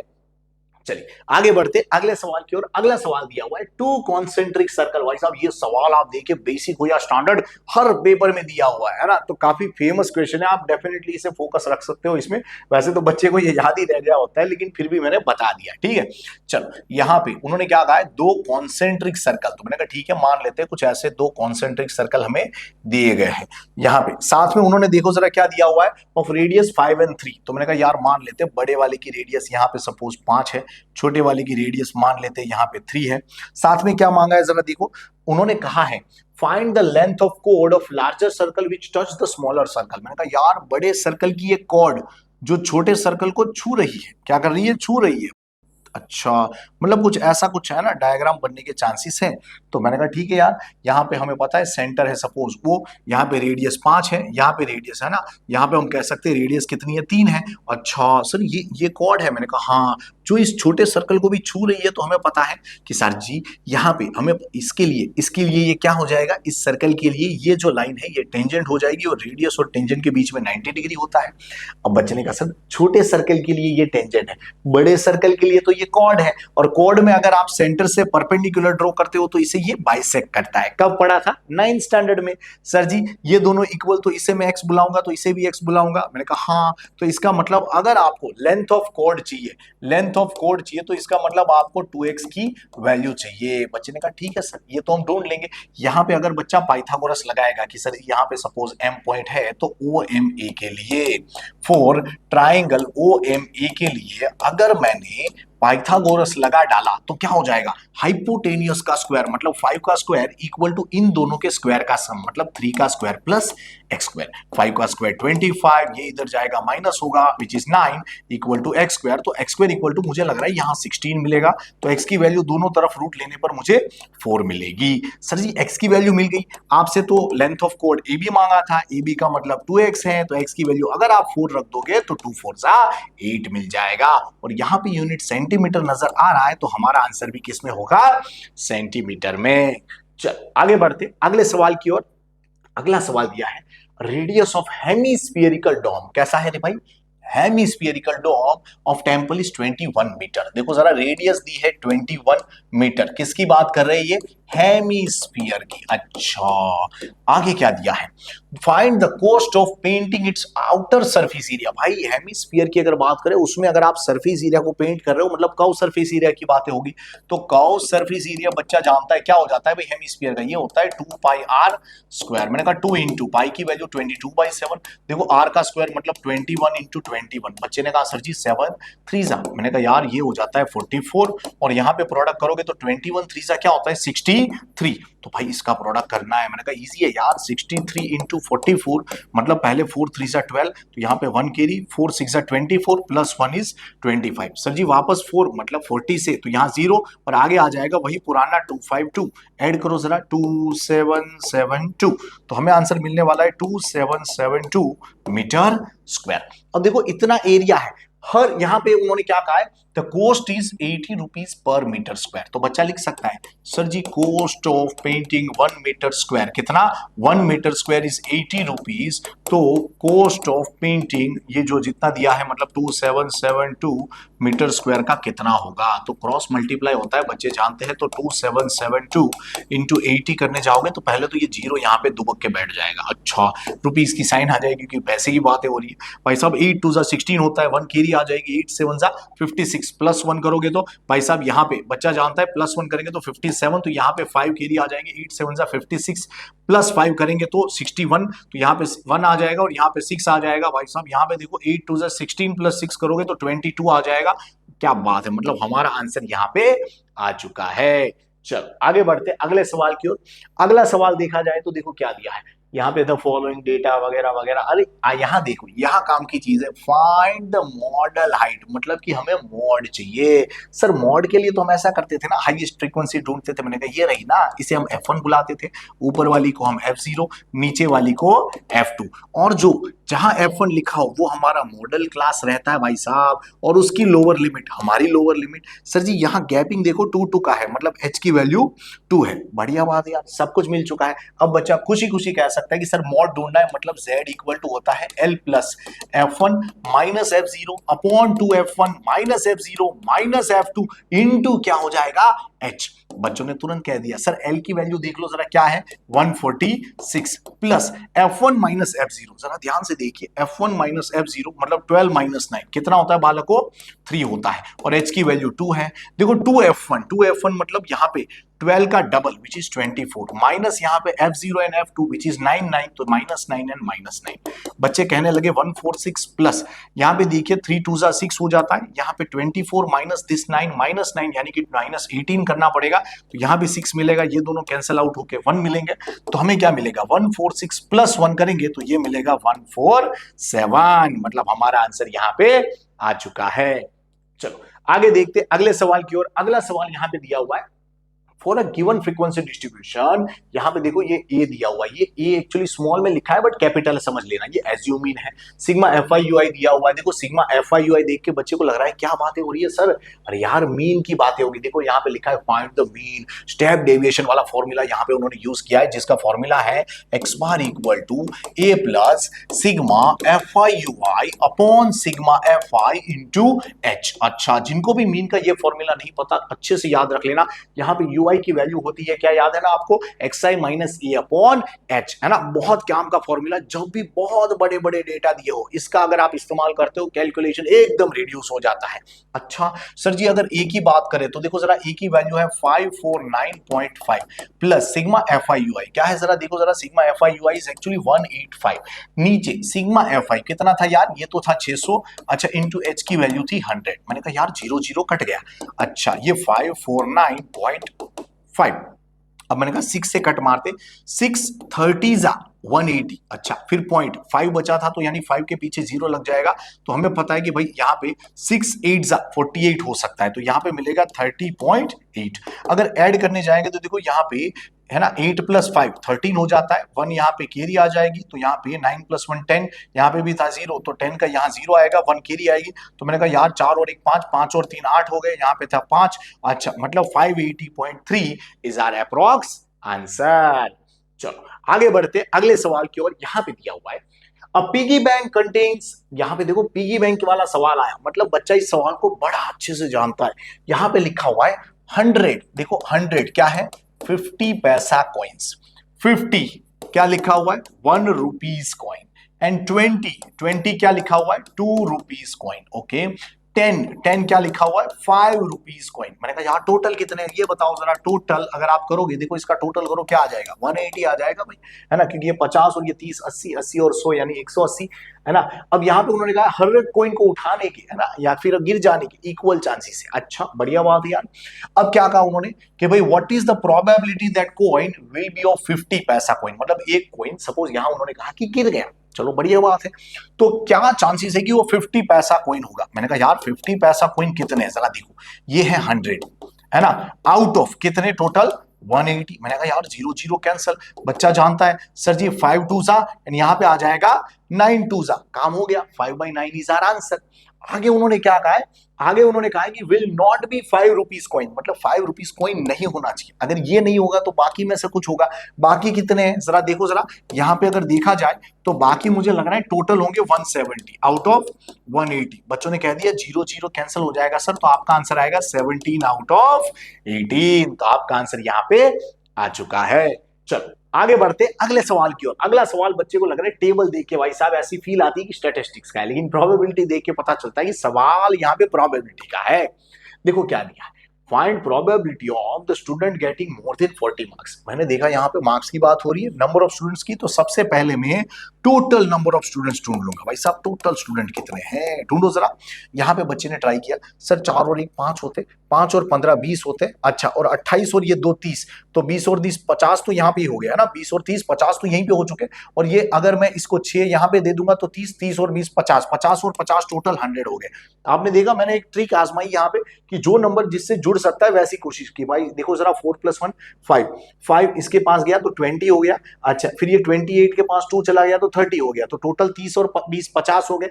सेम यहाँ 6 इसको दे दिया, 30 और 20 50 हो गए, 50 और 50 टोटल 100 हो गए। चलो बढ़िया बात है। अब क्या मांगा है उन्होंने, कहा है कि भाई साहब क्या प्रोबेबिलिटी कि कोई स्टूडेंट्स के 40 से ज्यादा मार्क्स आ जाए। मैंने कहा 40 से ज्यादा वाले तो यही है, देखो 42 और 43, है ना, मतलब कि यहाँ 2 ही पॉसिबिलिटी है, तो मैं कह सकता हूं कि साहब जी यहाँ पे 2 + 1 3 टोटल पॉसिबिलिटी है आउट ऑफ 100। अच्छा, आगे अगर देखा जाए तो आगे उन्होंने क्या कहा है, आगे उन्होंने कहा है कि भाई find the probability of getting less than 30 marks, 30 से कम, 30 से कम मतलब यहाँ वाले, है ना, मतलब यहाँ पे देखो ये 4 अलग अलग मार्क्स दिख रहा है तो इनका हमें प्लस करना पड़ेगा। बच्चा जानता है ये क्या हो जाता है 30, 30 और 20 50, 50 और ये 28, अच्छा मतलब 50 + 28 इज एक्चुअली 78 आउट ऑफ 100, तो हम लिख सकते हैं 0.78, मतलब ये हमारा आंसर आ चुका है। चलिए देखते हैं अगला सेक्शन, जिसकी बात करें तो अगला सवाल दिया हुआ है, find the zeros of this polynomial and verify the relationship between zeros and coefficient. देखो 3 मार्क्स वाले सवाल है, बहुत प्यारे प्यारे सवाल है। सभी जानते हैं कि भाई साहब पॉलिनोमियल का ये सवाल कहीं ना कहीं हमें दिख जाता है, जिसमें उन्होंने कहा है कि इसके जीरोस ढूंढिए। बच्चा तुरंत लिख देगा सर जी 4 जीरोस, जीरोस के लिए ये जो होता है ना 2x square plus 11x plus 15 equal to होना चाहिए 0। मैंने कहा देख जरा 2 इंटू 15 क्या हो जाएगा भाई साहब, 15 टूजा हो जाता है 30, तो 30 के ऐसे फैक्टर निकालने हैं कि भाई साहब 11 आ जाए। बच्चे ने कहा सर 5 6 30 होता है और 5 प्लस 6 11 आ जाता है। तो मैंने कहा बढ़िया बात है यार, अब तो तुम खुशी खुशी कह सकते हो कि 11 को हम 5 प्लस 6 लिखेंगे, मतलब कि 5x प्लस 6x लिखेंगे। अच्छा, बच्चे ने कहा सर क्या यहां से कुछ कॉमन निकल रहा है? मैंने कहा x निकलेगा तो अंदर 2x प्लस 5 बचेगा, यहां से अगर मैंने 3 कॉमन निकाला तो 2x प्लस 5 बचेगा विच इज इक्वल टू 0। अगर मैं इन्हें कॉमन लेता हूं तो ये 2x प्लस 5 बाहर निकलेगा, अंदर आ जाएगा x plus 3 which is equal to 0। If product is 0 definitely I can say either first one is 0 और सेकंड वन इज 0। देखो ये उधर ये डिवाइड में तो x की वैल्यू -5/2, ये उधर जाएगा तो x की वैल्यू -3। आपको 2 जीरोस मिल चुके हैं। बच्चे ने कहा सर दोनों को x बुलाना हमें कभी भी पसंद नहीं रहा, तो मैंने कहा मान लो कि जीरोस है अल्फा एंड बीटा, आप स्टेटमेंट लिख लो let zeros are alpha and beta. तो अल्फा की वैल्यू है -5/2, बीटा की वैल्यू है -3। बच्चे ने कहा सर साथ में यहां देखिए सवाल देखिए, verify the relationship between zeros and coefficient, यानी कोएफिशिएंट भी चाहिए।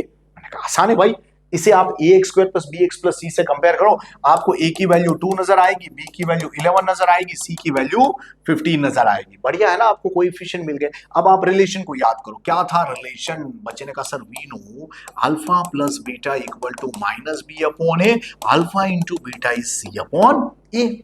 मैंने कहा वैल्यू रख के देख, यहाँ पे LHS में वैल्यू रख के देखते हैं। चलो LHS is actually alpha plus beta. Alpha की वैल्यू मैंने कहा यार -5/2 है और यहाँ -3 है, तो -5/2 -3 अगर LCM लेंगे तो ये इधर जाएगा। देखो 2 3 6 मतलब -6 एंड -5 इज -11, नीचे है 2 विच इज इक्वेशन 1। RHS की बात करें तो ये दिख रहा है -b अपॉन a। देखो -b ध्यान से देखिए, -b मतलब -11 और a की वैल्यू 2 है, तो यहाँ पे आ जाएगा -11 अपॉन 2। तो बच्चे को दिख रहा है from 1 and 2 LHS equal to RHS, कोई भी लिख सकता है, ठीक है। यहाँ पे देखो इसके लिए LHS की बात करें तो यहाँ अल्फा इंटू बीटा, अल्फा की वैल्यू क्या थी -5/2 इंटू बीटा इज -3, है ना, मतलब -5/2 इंटू -3, ये दोनों कैंसल आउट, 5 3 15 नीचे 2 विच इज इक्वेशन 3। अब मैंने कहा यार RHS देखो क्या है, c अपॉन a, c की वैल्यू देखो 15 है, a की वैल्यू 2 है, तो यहाँ पे भी आ जाएगा 15 अपॉन 2 विच इज इक्वेशन 4। तो आप लिख सकते हो from equation 3 and 4 LHS equal to RHS, मतलब सवाल आपका यहाँ पे क्लियर होता है। चलिए आगे देखते हैं अगले सवाल की ओर। अगला सवाल दिया हुआ है without finding zeros alpha and beta. अच्छा, मैंने कहा यार यानी alpha and beta is zeros of any polynomial. जब भी ऐसा आ जाए, जैसे सर ऑलरेडी आपको सिखा चुके हैं कि सबसे पहले आप ढूंढ लोगे alpha plus beta which is actually -b upon a, and दूसरा होता है alpha into beta which is c upon a। बच्चे ने कहा सर यहाँ a b एंड c दिख रहा है, तो यहाँ रख देते हैं माइनस। देखो b की वैल्यू देखो -13 दिख रही है, a की वैल्यू देखो जरा 6 दिख रही है, तो बच्चा कहता है minus minus plus 13 upon 6, c upon a. देखो c की वैल्यू 6 है, a की वैल्यू 6 है, तो 6 अपॉन 6 कैंसल आउट होके 1 हो जाएगा। बढ़िया बात है यार। अब आपसे उन्होंने क्या कहा, ये सब ढूंढना है। तो पहला देखो क्या लिखा हुआ है, यहाँ पे कुछ ऐसा दिखाई दे रहा है, तो बच्चों ने क्या किया, सर जी LCM ले लेते हैं। मैंने कहा LCM लोगे, ये इधर जाएगा, तो यहाँ पे नीचे क्या हो जाएगा, नीचे बचेगा बीटा अल्फा, यहाँ ये हो जाता है alpha square plus beta square. अब बच्चा सोच रहा है सर ये अल्फा स्क्वायर बीटा स्क्वायर कहीं तो देखा है। मैंने कहा तूने देखा है, तेरे को याद करवाता हूँ। चल तुझे याद करवाते हैं कि अगर alpha plus beta whole square करते हैं तो खुलता है alpha square plus beta square plus 2 alpha beta, जिसमें से इसको अगर उधर धकेल दे तो आपके पास यहाँ पे एक ही चीज बचती है, alpha square plus beta square which is equal to alpha plus beta whole square -2 alpha beta. तो बच्चे ने कहा सर ये तो फॉर्मूला बन गया इसका। यस, तो आपको यहाँ पे उसका फॉर्मूला मिल चुका है, तो डेफिनेटली रखना चाहिए। क्या है फॉर्मूला, देखो जरा, alpha plus beta whole square -2 alpha beta upon ये अल्फा इंटू बीटा। अब बच्चे ने तुरंत कह दिया सर अल्फा प्लस बीटा तो हमारे पास पड़ा था विच इज 13 अपॉन 6। मैंने कहा रख दो। देखो उसका स्क्वायर है, अगर आप स्क्वायर करोगे 13 का स्क्वायर 169, नीचे 6 का स्क्वायर क्या हो जाता है, देखो 13/6 लिखा है तो 6 का स्क्वायर भी करना पड़ेगा, 36 माइनस 2 टाइम अल्फा बीटा। अच्छा अल्फा बीटा तो 1 है तो यहाँ पे 2 अकेला रहेगा, नीचे भी यहाँ 1 रहेगा। अगर आप एलसीएम लेते हो तो 36 2 72 होता है, और अगर आप 169 में से 72 माइनस करने की कोशिश करते हो तो आपको मिलता है 97/36। अच्छा सर जी यहाँ पे मैंने कहा आगे अगर आपको कटिंग वटिंग कुछ करना हो तो खुद ही देख लेना। चलो आगे देखो जरा दूसरा सवाल, दूसरा आपसे मांगा है alpha square plus beta square. ओहो इसका तो डायरेक्ट फॉर्मूला है, क्या है ये, अरे ये alpha plus beta whole square minus 2 alpha beta. Already आपने यहाँ पे वो ढूंढा था, देखो नीचे तो अल्फा बीटा 1 था तो टेंशन की बात ही नहीं है। आप alpha plus beta whole square करोगे तो यहाँ पे वही आने वाला है, 13 का स्क्वायर 169, नीचे 36 माइनस 2। अगर आप इसे सिंप्लीफाई करोगे आपको वही मिलेगा 97/36। देखो जरा काफी अच्छी बात है भाई साहब, आंसर सेम आ गया। अच्छा अब देखो alpha cube plus beta cube, बच्चा सोच रहा है सर इसका क्या करे, alpha cube plus beta cube. मैंने कहा तुझे एक बात पता है क्या, क्यूब वाला एक और फॉर्मूला बच्चे जानते हैं, कौन सा वाला, कि sir alpha plus beta whole cube को हम क्या लिखेंगे, हम लिखेंगे alpha cube plus beta cube plus 3 alpha beta, bracket में लिखेंगे अल्फा प्लस बीटा। तो आप देखिए सर आपको यहाँ बाकी सब वैल्यू पता है इसको छोड़ के, मतलब अपने आप आपका फॉर्मूला बन रहा है यार। अल्फा प्लस बीटा सभी जानते 13/6 है जिसका क्यूब करना पड़ेगा, यानी कि आपको 13 था 169 इंटू 13 यहाँ पे करके कैलकुलेट करना चाहिए। जैसे 3 9 से क्या हो जाता है 27 का, यहाँ पे 2 7 यहाँ पे 2 यहाँ पे 3 6 18 प्लस 2 होता है 20, तो 0 यहाँ पे 2 यहाँ पे 3 1 3 प्लस 2 5। अच्छा फिर 10 करोगे तो आपको मिलेगा 1690। तो आपको पता चल गया भाई साहब क्यूब करने पर आपको क्या मिल रहा है, देखो यहाँ पे मिल रहा है 7 9, यहाँ पे 11 तो 1 कैरी तो यहाँ पे 2, तो आपको मिल रहा है 2197 equal to alpha cube plus beta cube, यहाँ पे प्लस में देखो जरा 3 इंटू अल्फा बीटा इज 1 तो नो नीड टू राइट, अच्छा into alpha plus beta is what, देखो अल्फा प्लस बीटा आपके पास था सिंपली यहाँ पे देखो 13/6, तो यहाँ पे आप लिख सकते हो 13/6। अच्छा सर जी यहाँ पे हमें नीचे भी कुछ लिखना पड़ेगा, बिल्कुल यार आपने सिर्फ यहाँ 13 का क्यूब किया, देखो जरा नीचे 6 भी था उसका भी क्यूब करना पड़ेगा, बच्चा जानता है उसका क्यूब होता है 216, तो यहाँ पे ये लिख के रखा हुआ है। हो सकता है थोड़ा सा बच्चे को है ना कॉम्प्लिकेटेड लगे तो मैं इसको थोड़ा सा है ना थोड़ा सा अच्छा लिखने की कोशिश कर रहा हूँ और इस स्लाइड को थोड़ी सी छोटी बनाने की कोशिश कर रहा हूं ताकि आपकी सारी कैलकुलेशन इसी के अंदर आ जाए। ठीक है देखिएगा जरा यहाँ पे क्या हो सकता है। अच्छा अब अगर ट्राई करेंगे तो देखो जरा क्या आ रहा है, alpha plus beta whole cube की अगर चर्चा करें तो अभी हमने ट्राई किया था, ये मिला था 2197, नीचे 6 का क्यूब है ना, 6 का क्यूब करना पड़ेगा विच इज एक्चुअली 216।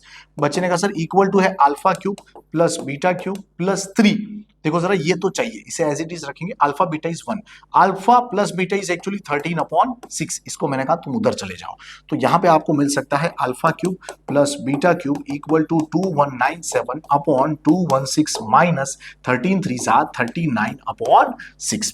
देखो यहाँ पे अगर आप एलसीएम लेते हो है ना, अगर आप एलसीएम लेते हो तो आपको पता ही है कि यहाँ पे मिलने वाला है एलसीएम 216, यहाँ पे ये एज इट इज था तो ये 2197 माइनस, अब देखो यहाँ पे 6 इंटू 36 करने पर 216 बनता है, मतलब यहाँ ऊपर 36 मल्टीप्लाई होने वाला है, तो आपको पता चल चुका है कि भाई साहब यहाँ पे हमें क्या करना पड़ेगा 39 इंटू 36 ढूंढना पड़ेगा। अच्छा जरा देखो जरा 6 9 54 का 4 यहाँ पे 5 यहाँ पे 6 3 18 प्लस 5 कितना होता है 23। अब देखो अब 30 से मल्टीप्लाई करना है तो 0 3 9 क्या हो जाता है 27 का, यहाँ पे 7 यहाँ पे 2 यहाँ पे 3 3 9 प्लस 2 11, बच्चे ने ऐड कर लिया यार 4 यहाँ पे 0 यहाँ पे 1 तो यहाँ पे 4 यहाँ पे 1, तो बच्चे को पता चल गया यहाँ पे 1404 है।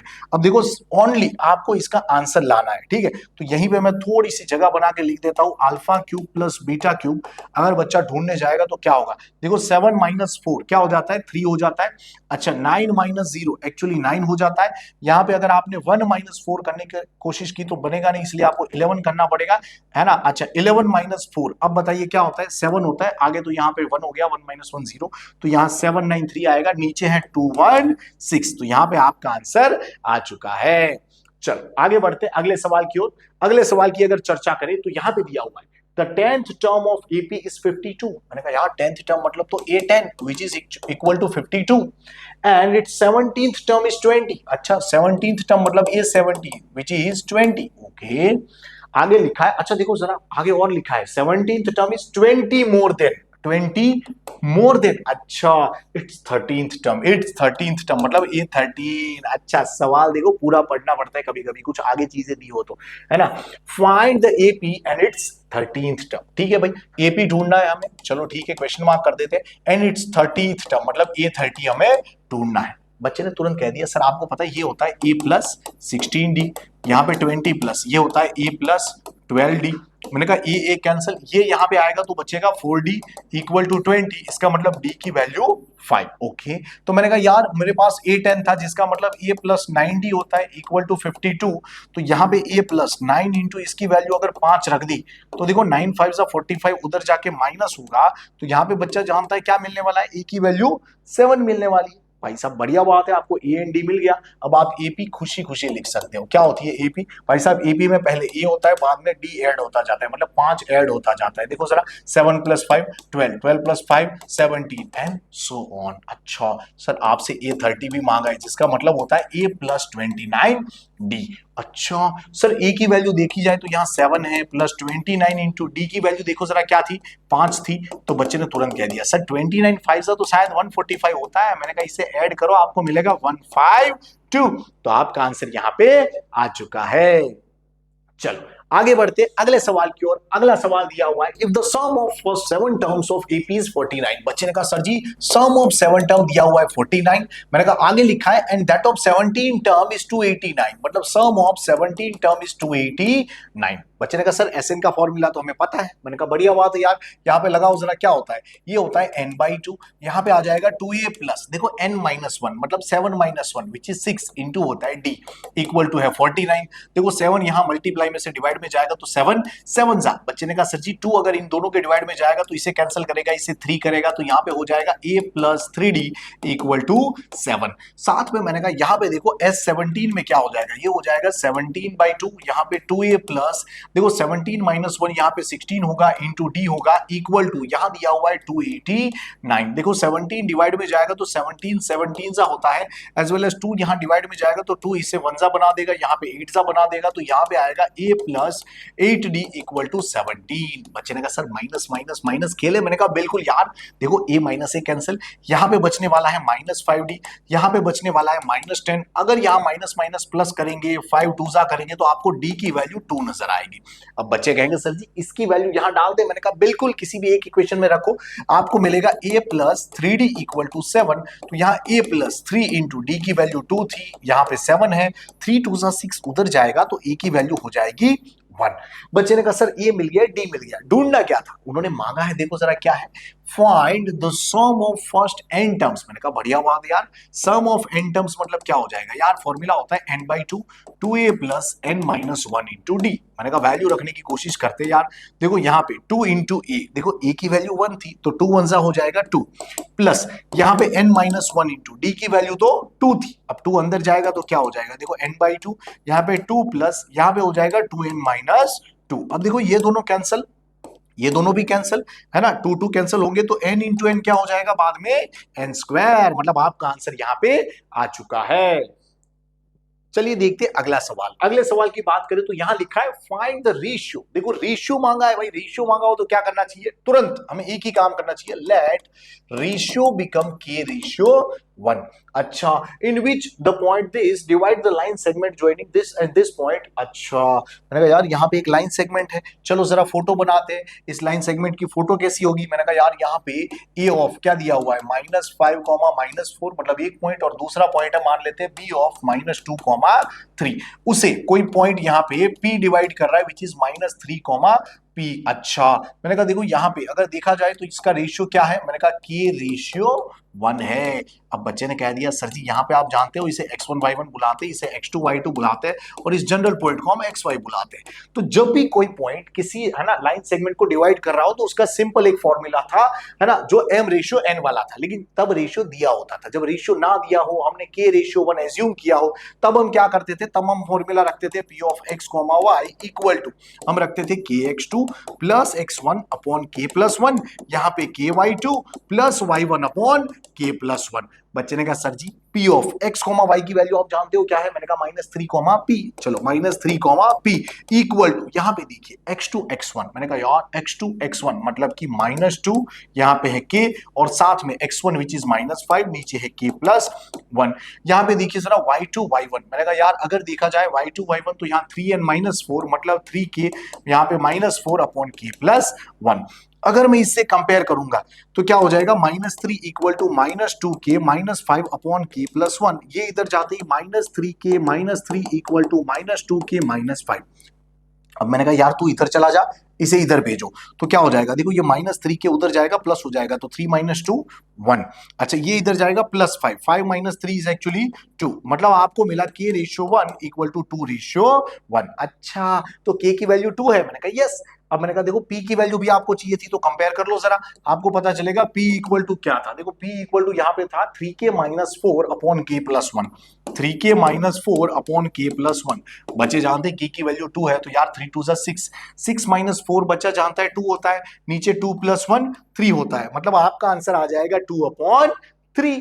चलिए आगे बढ़ते अगले सवाल की ओर।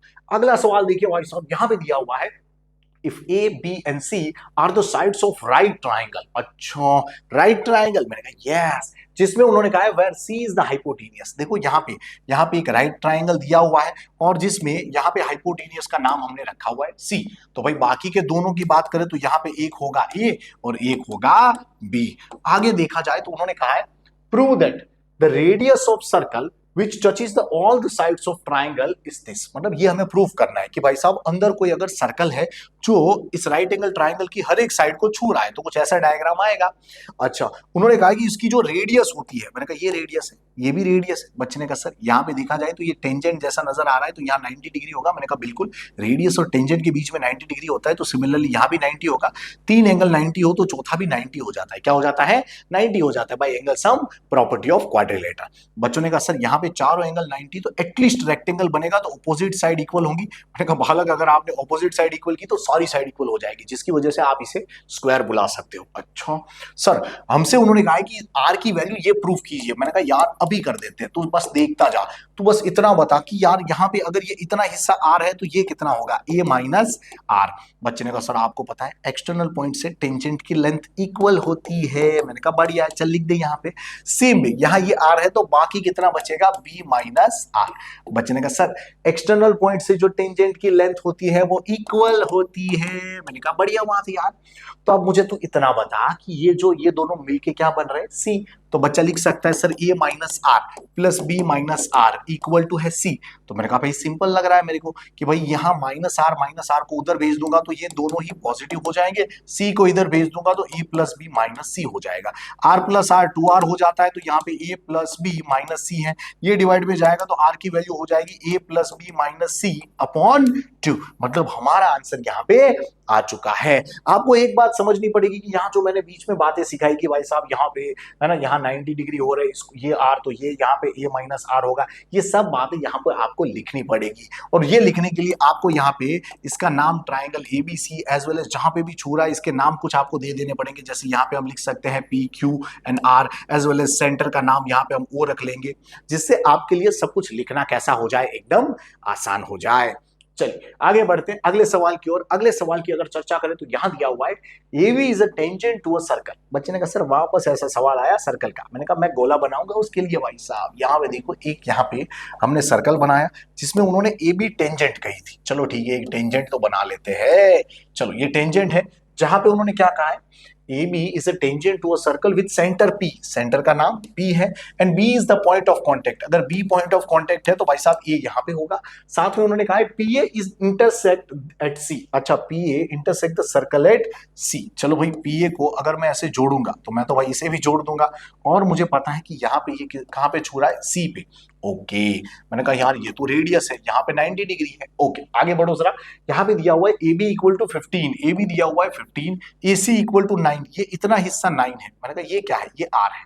उन्होंने कहा find the radius. Okay sir ji, यहाँ तो पाइथागोरस लगेगा। यस, देखो जरा राइट एंगल ट्राइंगल है तो आप लिख सकते हो 4 triangle A B P by Pythagoras theorem. बच्चा कह सकता है सर ये साइड का स्क्वायर मतलब हाइपोटेनियस का square which is 9 plus r, तो ये इसका स्क्वायर किसके बराबर होगा, बाकी दोनों जो साइड दिख रही है उसके स्क्वायर के सम के बराबर, मतलब 15 का स्क्वायर प्लस आर का स्क्वायर। देखो a plus b whole square होता है, यहाँ पे ए स्क्वायर प्लस 2ab प्लस बी स्क्वायर इक्वल टू 15 का स्क्वायर 225 प्लस आर स्क्वायर, ये दोनों कैंसिल आउट होंगे। अच्छा ये उधर जाएगा क्या होगा, देखो यहाँ पे है 18r इक्वल टू, ये उधर जाती है देखो 5 माइनस 1 हो जाता है 4, यहाँ पे 12 आ जाएगा, 12 माइनस 8 बच्चा जानता है क्या हो जाता है 4, यहाँ पे फिर 1 हो गया तो 144, 18 नीचे जाएगा तो भाई साहब 18 8 सा, तो आर की वैल्यू आपको क्या मिल गई, 8 मिल गई, जिसका यूनिट होगा सेंटीमीटर। चलिए देखते हैं अगला सवाल। अगले सवाल की अगर बात करें तो यहां पे देखा जाए तो दिया हुआ है a brooch is made with silver wire in the form of circle. अच्छा एक ब्रूच है जो किससे बना हुआ है, सिल्वर वायर से, जिसका शेप कैसा है, सर्कुलर, विथ डायमीटर 35 मिलीमीटर। तो बच्चा जानता है डायमीटर इज 35 मिलीमीटर। आगे देखिए the wire also used in making 5 diameter. Okay wire का यूज किया गया है कि अंदर 5 डायमीटर बना सके, इसलिए भी, as well as which dividing the circle into 10 equal sectors. Definitely किसी भी पिज्जा का पीस हो उसमें आप अगर है ना 5 बार अगर आप डायमीटर बनाओगे अलग अलग जगह पे तो 10 हिस्से होने वाले हैं वो, है ना, और हर एक हिस्सा सेक्टर जैसा होगा। अच्छा हम जानते हैं यानी कि थीटा जो होगा हर सेक्टर का जो एंगल बनेगा वो क्या बनेगा, टोटल 360 के अगर 10 हिस्से करोगे 0 0 कैंसिल हो जाएगा, 36 डिग्री हो जाएगा भाई साहब। आगे देखिए उन्होंने मांगा है find the total length of silver wire required. बच्चे ने कहा sir total length of silver wire की बात करें तो हमें ऐसा लग रहा है लेंथ कहां यूज हुई थी, बाउंड्री में, मतलब कि 2 पाई आर में। साथ में बच्चे ने कहा सर 5 डायमीटर में भी यूज हुई थी। अच्छा मैंने कहा 5 डायमीटर मतलब 5d। देखो उन्होंने खुद ही कहा था a brooch is made with the silver wire in this form of circle, मतलब सर्कल में मतलब बाउंड्री में विथ। अच्छा आगे उन्होंने लिखा था कि भाई ऑल्सो मेकिंग 5 डायमीटर, देखो also used in making 5 diameter मतलब 5 डायमीटर में भी यूज हुआ था, तो मैंने 5 इंटू डी लिख दिया। बच्चे ने लिखा सर 2 इंटू आर मतलब कि डायमीटर, जिसकी वैल्यू है 35 इंटू पाई की वैल्यू 22/7 प्लस यहाँ पे 5 इंटू डायमीटर कितना था 35। बच्चे ने तुरंत कह दिया सर जी 7 5 जा, मैंने कहा 22 5 जा 110। अच्छा 35 5 जा होता है 175, अगर दोनों को जोड़ेंगे तो हो जाएगा 285, यहाँ पे हो जाएगा मिलीमीटर। अच्छा आगे देखते हैं जरा दूसरा सवाल उन्होंने क्या दिया है। दूसरा सवाल दिया हुआ है the area of each sector. अच्छा एरिया ऑफ ईच सेक्टर की अगर बात करें तो फॉर्मूला उसका सिंपल है पाई आर स्क्वायर थीटा अपॉन 360। मैंने कहा भाई पाई की वैल्यू तो 22/7 लेंगे, आर का स्क्वायर मतलब भाई साहब 35/2 इंटू 35/2, क्योंकि बच्चा जानता है अगर डायमीटर 35 है तो रेडियस होगा 35/2। अच्छा सर जी यहाँ पे थीटा की वैल्यू तो हमें पता है कितनी है 36। अच्छा मैंने कहा नीचे कितना है 360, मैंने कहा यार 36 टेंजा। ओके सर हमें ऐसा लग रहा है यहाँ पे देखो जरा 7 5 जा, ओके 5 यहाँ पे 2 जा, अच्छा 2 11 जा, तो बच्चे ने कहा सर 35 11 जा, हमें जहां तक पता है 385 होता है, नीचे है 2 2 जा 4, तो यहाँ पे आ जाएगा एरिया होने की वजह से आंसर इन मिलीमीटर स्क्वायर, तो हमारा आंसर यहाँ पे आ चुका है। चलो आगे बढ़ते अगले सवाल की ओर। अगला सवाल दिया हुआ है A jar contain 24 marbles. Okay. Some are green and other are blue. अच्छा कुछ ग्रीन है कुछ ब्लू है। ओके तो मैं एक काम करता हूं, मैं यहाँ पे मान लेता हूं let number of blue marble. देखो यहाँ पे लास्ट में उन्होंने लिखा भी है नंबर ऑफ ब्लू मार्बल्स, है ना, इसका मतलब वही ढूंढना है। देखो find the number of blue marbles, तो एक काम करते हैं नंबर ऑफ ब्लू मार्बल्स को हम कुछ एज्यूम कर लेते हैं, इसको एक्स एज्यूम कर लिया, तो मैंने कहा यार नंबर ऑफ ग्रीन मार्बल कितनी होगी, तो बच्चे ने कहा सर टोटल कितनी थी 24, तो 24 में से अगर आप एक्स यानी ब्लू मार्बल हटा दोगे तो बचेगी कौन सी वाली, ग्रीन वाली। अच्छा उन्होंने कहा if the marble is drone eight a random from the jar and probability that it will be green is 2/3। मैंने कहा देखो जरा प्रोबेबिलिटी कि कोई मार्बल ग्रीन हो वो दी है 2/3। मैंने कहा हम ढूंढते तो क्या करते, favourable which is 24 minus x upon total 24। अच्छा तो प्रोबेबिलिटी का अगर हम फॉर्मूला लगाते तो हम लिखते फेवरेबल अपॉन टोटल। अच्छा सर क्रॉस मल्टीप्लाई करेंगे तो 24 2 जा होता है 48, देखो 3 इधर जाएगा तो ये 72 माइनस 3x। अब बच्चों ने कहा सर इसे इधर ले लो इसे इधर ले लो, ये इधर आती 3x हो जाएगा, ये इधर आती 24 होगा, 3 डिवाइड में जाती यहाँ पे 8 हो जाएगा, मतलब x की वैल्यू 8 होने का मतलब है नंबर ऑफ ब्लू मार्बल कितनी थी भाई 8 थी। अच्छा चलो आगे बढ़ते, आगे देखा जाए तो सेक्शन डी दिया हुआ है, मतलब 4 मार्क्स वाले सवाल आ चुके हैं। देखते जरा यहां सवाल क्या कहते हैं। यहां पे सवाल कह रहा है भाई साहब, the taxi charges in a city consist of fixed charge together with the charge for the distance covered. मतलब यहां उन्होंने कहा कि भाई साहब टैक्सी अगर किसी ने बुक की तो एक फिक्स चार्ज लगेगा, फिर जितना किलोमीटर चलते हो उस हिसाब से अलग से किलोमीटर वाइज चार्ज लगेगा। तो मैं एक काम कर रहा हूं, लेट फिक्स्ड चार्ज है ना, फिक्स्ड चार्ज फॉर बुकिंग उसे मान लेता हूं एक्स रुपीज, एंड चार्ज है ना, चार्ज पर किलोमीटर उसको मैं मान लेता हूं वाई रुपीज। अच्छा, मतलब बुक करने पर पहले एक्स रुपीज तो देनी है, फिर जितना किलोमीटर ज्यादा चलाओगे उतनी टाइम वाई रुपीज देने पड़ेंगे। उन्होंने आगे यहाँ पे कुछ दिया हुआ है, देखो जरा, for the distance of 10 kilometre, 10 kilometre के लिए the charge paid is 105 rupees. अब मैंने कहा देखो टैक्सी बुक किया आपने तो पहले तो एक्स रुपीज चार्ज लग जाएंगे, प्लस 10 किलोमीटर आपने चलाई इसलिए 10 वाई चार्ज लग जाएगा। अच्छा, इक्वल टू आपने पैसे कितने दिए 105। अच्छा, 105 रुपीज दिए, okay. And for a journey of 15 kilometre, 15 kilometre के लिए मैंने कहा देखो बुकिंग चार्ज एक्स लगेगा और 15 किलोमीटर का 15 वाई चार्ज लगेगा, ओके, इक्वल टू यहां पे उन्होंने कितना चार्ज पे किया है 155। अच्छा, उन्होंने मांगा है what is the fix charge and the charge पर किलोमीटर, ओके। मैंने कहा देखो जरा पहले इसको सॉल्व करते हैं। यहाँ पे अगर मैं यहाँ पे है ना एलिमिनेशन मेथड लगाऊंगा, ये माइनस हो जाएगा, यहाँ पे हो जाएगा -5y इक्वल टू यहाँ -50। अगर ये डिवाइड में जाएगा तो 5 10 इसका मतलब y इक्वल टू 10 रुपीज, मतलब कि पर किलोमीटर 10 रुपए ले रहे हो। अच्छा, आगे उन्होंने क्या करना चाहिए हमें, देखो y की वैल्यू यहां रख दूंगा तो यहां हो जाएगा x प्लस 10 रखती 10 10 100 इक्वल टू 105। ये उधर जाती x की वैल्यू क्या हो जाएगी 5 रुपए। अच्छा, देखो आगे कुछ और भी मांगा है, how much does a person have to pay for the 25 kilometre. मैंने कहा देखो ये तो मिल गया हमें, फिक्स चार्ज 5 रुपए था, पर किलोमीटर 10 रुपीज था। अब उन्होंने 25 किलोमीटर का चार्ज मांगा है तो मैं कह सकता हूं charge for 25 kilometre equal to क्या हो जाएगा x प्लस, मतलब booking charge plus 25 time y। अच्छा, बुकिंग चार्ज कितना था 5 रुपए प्लस 25 इंटू, देखो y कितना था यहाँ पे था 10, बच्चे ने कहा सर 25 10 से क्या होता है पता है 250, प्लस 5 करेंगे तो 255 रुपीज, मतलब हमारा आंसर यहाँ पे आ चुका है। चलिए देखते हैं अगला सवाल। अगले सवाल की अगर बात करें तो यहां पे दिया हुआ है at T minutes past 2 PM, मतलब 2 बजने के बाद जब टी मिनट होती है। अच्छा, टी मिनट हो गई, चलो टी लिख दिया मैंने। अच्छा, आगे लिखा है the time needed by the minute hand to show the 3 PM। भाई साहब 2 से 3 कब होगा, यानी कि भाई 1 घंटा हुआ, 1 घंटा मतलब 60 मिनट, मतलब टोटल यहाँ पे ये लोग 60 होने की बात कर रहे हैं। चलो 60 मिनट कब होगा, was found to be 3 minutes less। 3 minute less मतलब कि -3 करना चाहिए, है ना, less than T square by 4। अच्छा, तो यानी कि प्लस में यहाँ पे है टी स्क्वायर बाई 4, -3 करना है। यस, उन्होंने आगे लिखा है फाइंड द टी। आप समझिएगा अच्छे से, सवाल काफी मजेदार है, काफी हम कह सकते हैं कि अच्छे से इसको समझना पड़ेगा तभी इसको आप बना पाओगे। उन्होंने लिखा है टी मिनट पास्ट 2 PM, इसका मतलब 2 बजने के बाद टी मिनट होते ही, टी मिनट हो गए इसलिए मैंने टी लिख दिया, प्लस में आगे उन्होंने लिखा था टी स्क्वायर बाई 4, है ना, उसमें से 3 मिनट लेस करना है, मतलब टी स्क्वायर बाई 4 में से 3 मिनट हम लेस करेंगे तब वो 2 से क्या बनने वाला है, इट विल शो द 3। इसका मतलब तब 1 घंटा होने वाला है, तो हम कहेंगे भाई साहब टी मिनट हो गई, फिर टी स्क्वायर बाई 4 -3 किया और तब बनने वाले हैं 60 मिनट। तो भाई यहाँ पे इसे सॉल्व करते हैं, एलसीएम लेंगे तो 4 एलसीएम आएगा, यहाँ पे है 60, 4 यहाँ पे आते ही हो जाएगा 40, प्लस यहाँ पे टी स्क्वायर है, -4 3 12 है। भाई साहब इसे इधर भेज दो तो यहाँ पे है टी स्क्वायर प्लस यहाँ पे 40 है, यहाँ पे है -12 इक्वल टू 4 इधर आती है, 6 4 24 यानी 240। मैंने कहा यार तुम इधर आ जाओ जरा, यहाँ पे हो जाएगा टी स्क्वायर प्लस 40 माइनस यहाँ पे होने वाला है 252 इक्वल टू 0।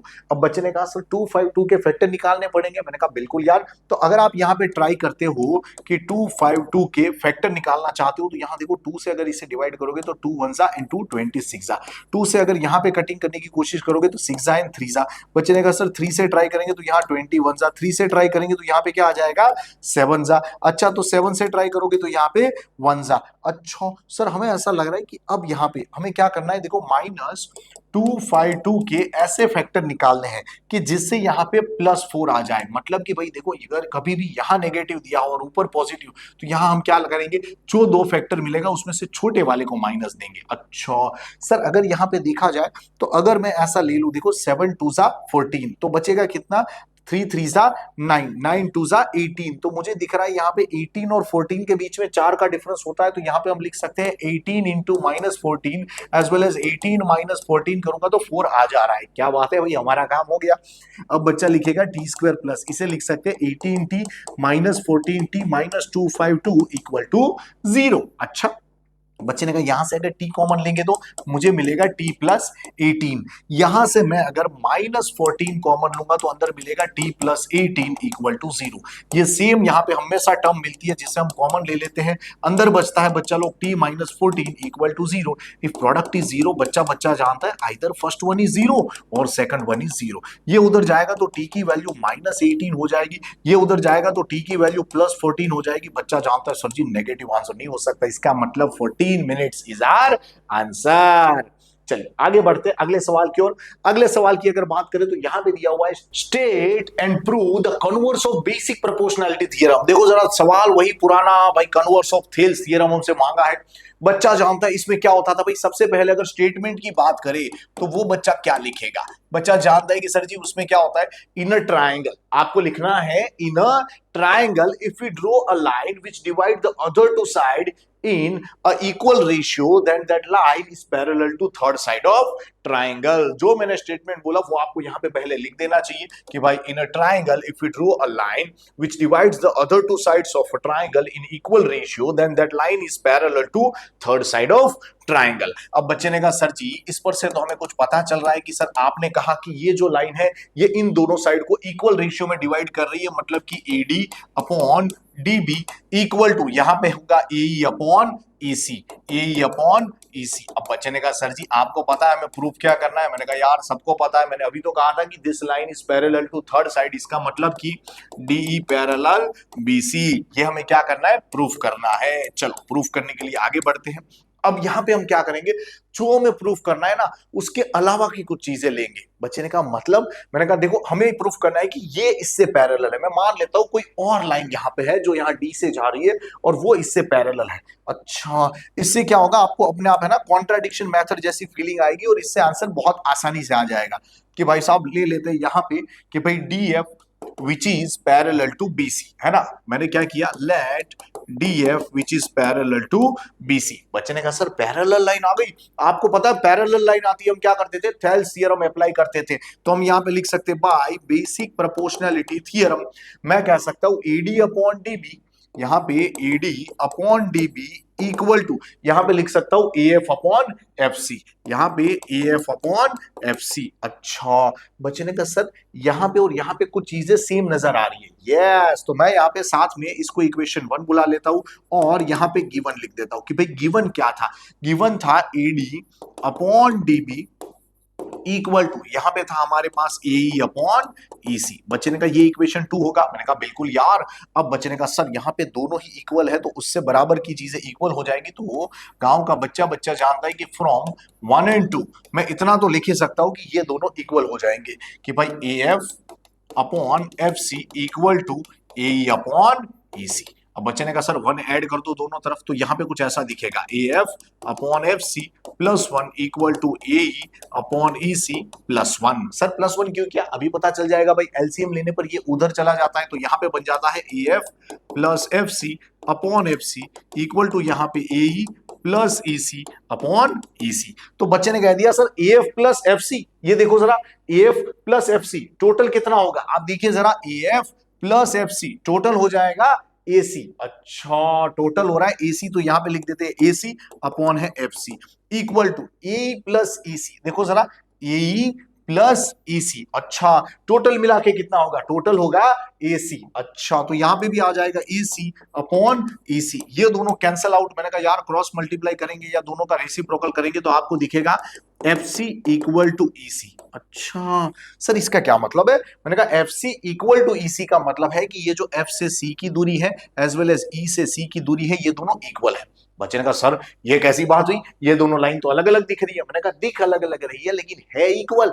इसका मतलब हो गया कि ये जो लेंथ है या तो ई इधर आएगा या तो एफ इधर आएगा, दोनों पॉइंट एक जगह होंगे। अच्छा मतलब ये जो पॉइंट एफ है वो यहाँ ई के बराबर होगा, तभी क्या होगा, दोनों की दोनों डिस्टेंस कैसे होंगे, इक्वल होंगे। तो मैंने कहा यार इसका मतलब हम लिख सकते हैं F and E R same point. क्या लिख सकते हैं, सेम पॉइंट या तो कोइंसाइड। अच्छा मतलब एक के ऊपर एक है। सर इससे क्या फायदा होगा, मैंने कहा इससे बहुत ज्यादा फायदा हो जाएगा बालक। आपको पता चल चुका है कि भाई डीएफ पैरेलल बीसी था, है ना, आपको पता है डीएफ पैरेलल बीसी था। अच्छा क्यों भाई, हमने इसी को एज्यूम किया था। और अब आप जानते हो एफ एंड ई दोनों सेम पॉइंट है, तो एफ की जगह आप ई लिख दोगे तो डी पैरेलल बीसी हो जाएगा, जो है आपका आंसर। तो आपका आंसर यहां पे आ चुका है।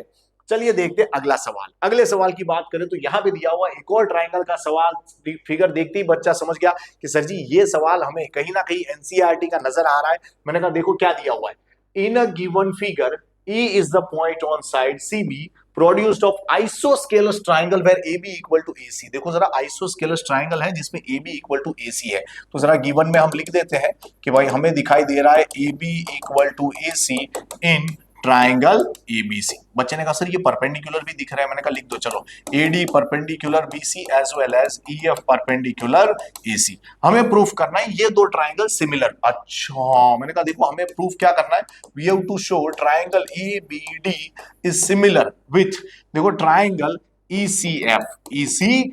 अच्छा चलो प्रूफ चालू करते हैं।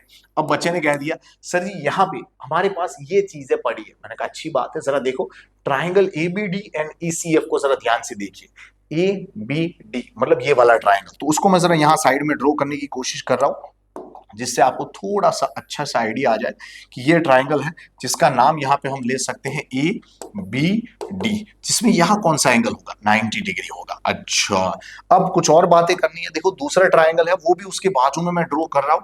अच्छा अब बच्चे ने कहा सर जी यहाँ पे पता है ये ECF ये यहाँ पे लेटा हुआ है, देखो जरा ECF। अगर इस ट्राइंगल की बात करें तो यहाँ पे F पे 90 डिग्री है, तो मैं यहाँ F पे 90 डिग्री लिख देता हूं। अच्छा और यहाँ पे C मैं यहाँ लिख देता हूं और यहाँ पे लिख देता हूं E, ताकि ECF ऐसा दिखे। अब जरा ध्यान से देखिएगा, हमें AB इक्वल टू AC दिया हुआ है, AB इक्वल टू AC दिया हुआ है इन ट्राइंगल ABC। तो बच्चे ने कहा अगर साइड इक्वल हो तो it's opposite angles are equal, उसके सामने वाले एंगल इक्वल होते हैं। तो बच्चे ने कहा sir AB and EC equal है तो उसके सामने वाले एंगल कौन से होंगे, AB के सामने C है और AC के सामने B है। अच्छा भाई साहब इसका मतलब है angle C and angle B equal हो गए। मैंने कहा यस। चलो तो अब हम आगे बढ़ते हैं कि भाई हमें एक और बात पता है कि ये दोनों कैसे हैं, इक्वल है। अच्छा अब हमें इन दो ट्राइंगल को सिमिलर प्रूफ करना था, तो दोनों ट्राइंगल की जरा चर्चा करते हैं कि भाई four triangle ABD and triangle क्या है इसका दूसरे का नाम ECF। दोनों ही ट्राइंगल में मुझे एक एंगल इक्वल नजर आ रहा है, तो मतलब मैं लिख सकता हूं angle B equal to angle C which is one angle, as well as angle D and angle F equal लिख सकते हैं, angle D equal to angle F which is are right angle. तो बच्चे ने कह दिया sir ji by angle criteria triangle ABD is similar with triangle ECF। अच्छा तो आंसर आ चुका है आपके सामने। चलिए आगे बढ़ते हैं। अगले सवाल की अगर चर्चा करें तो यहां पे दिया हुआ है, देखो जरा, from a point on a bridge across a river. अच्छा मतलब कोई ब्रिज है, तो देखो यहाँ पे हमने एक ब्रिज जैसा बनाने की कोशिश की है, ऐसे ही कि भाई मान लेते हैं ये ऊपर का ब्रिज है जहां पे ऐसे रोड जा रहा है, ठीक है ऊपर से।